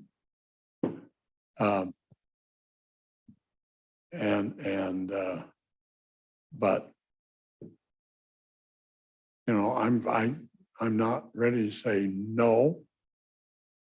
I'm not even ready to say, yeah, that disc golf is a good idea. I think there's Christine's maybe other twitching things because we we're should. having too much of a conversation Yeah. around this. Well, Just to be clear, there's no action item. So there's nothing that council can take formal action on, but if you were to give staff I'm good. some clear direction, but it doesn't sound like, It doesn't sound like we're gonna have a clear direction. I don't think we're approaching, Unfortunately. unless Ben wants to bail us out and send us in a direction.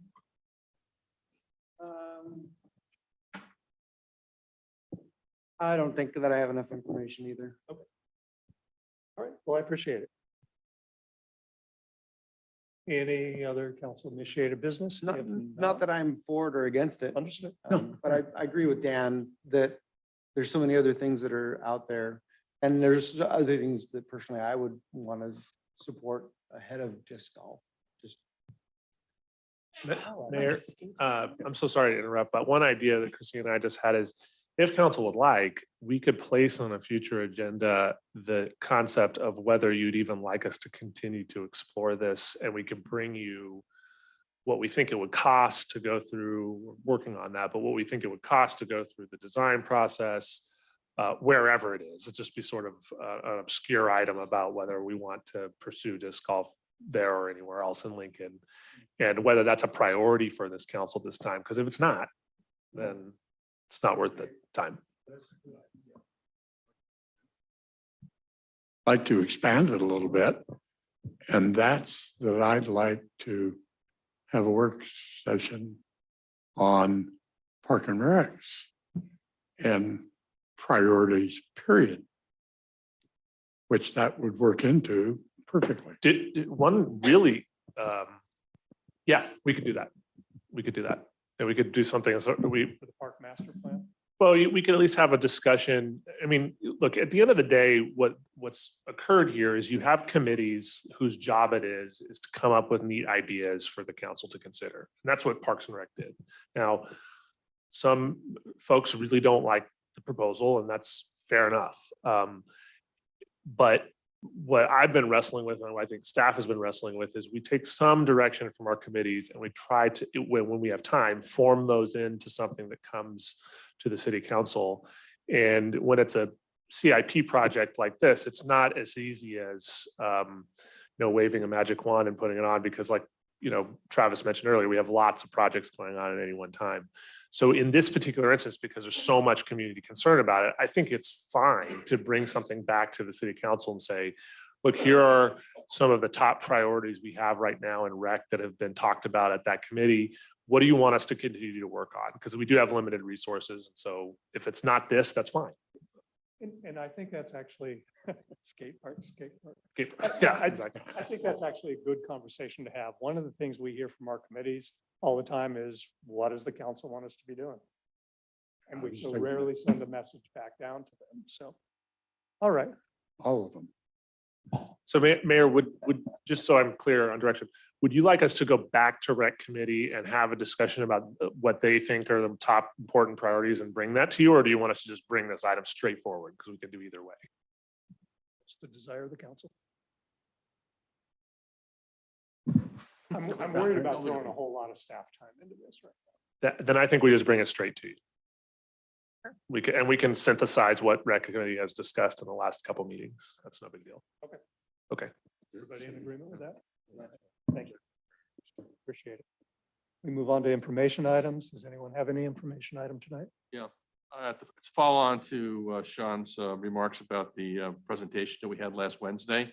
That was a presentation by the Lincoln Titan Missile Site Contamination and Remediation Committee. It's a mouthful. Okay, as you all know, we had the meeting at Sun City in the Grand Ballroom. It was standing room only, and over 400 people attended, close to 200 on Zoom. We had senior staff from Congressman Kiley, State Senator Nilo, and Assemblyman Patterson. I know staff from both U.S. senators said they would watch on Zoom. We had 4 council members. But all we really want is a site for the site to be cleaned up. And the fifth on Zoom. Oh, you were on Zoom. I'm sorry. No, that's And, fine. on Zoom. Okay. And all we want is for the site to be cleaned My up. pajamas. Yeah. This has been going on for 32 plus years. I think they first found out about the contamination in 1991. And I don't want it to go on for another 32 years. All we want to do is encourage those government agencies, Water Board, Army Corps of Engineers, to actually, come up with a plan and actually implement a plan to clean it up. That's all. I think that's enough. Appreciate it. Anyone else? If not, we stand adjourned. Thank you all.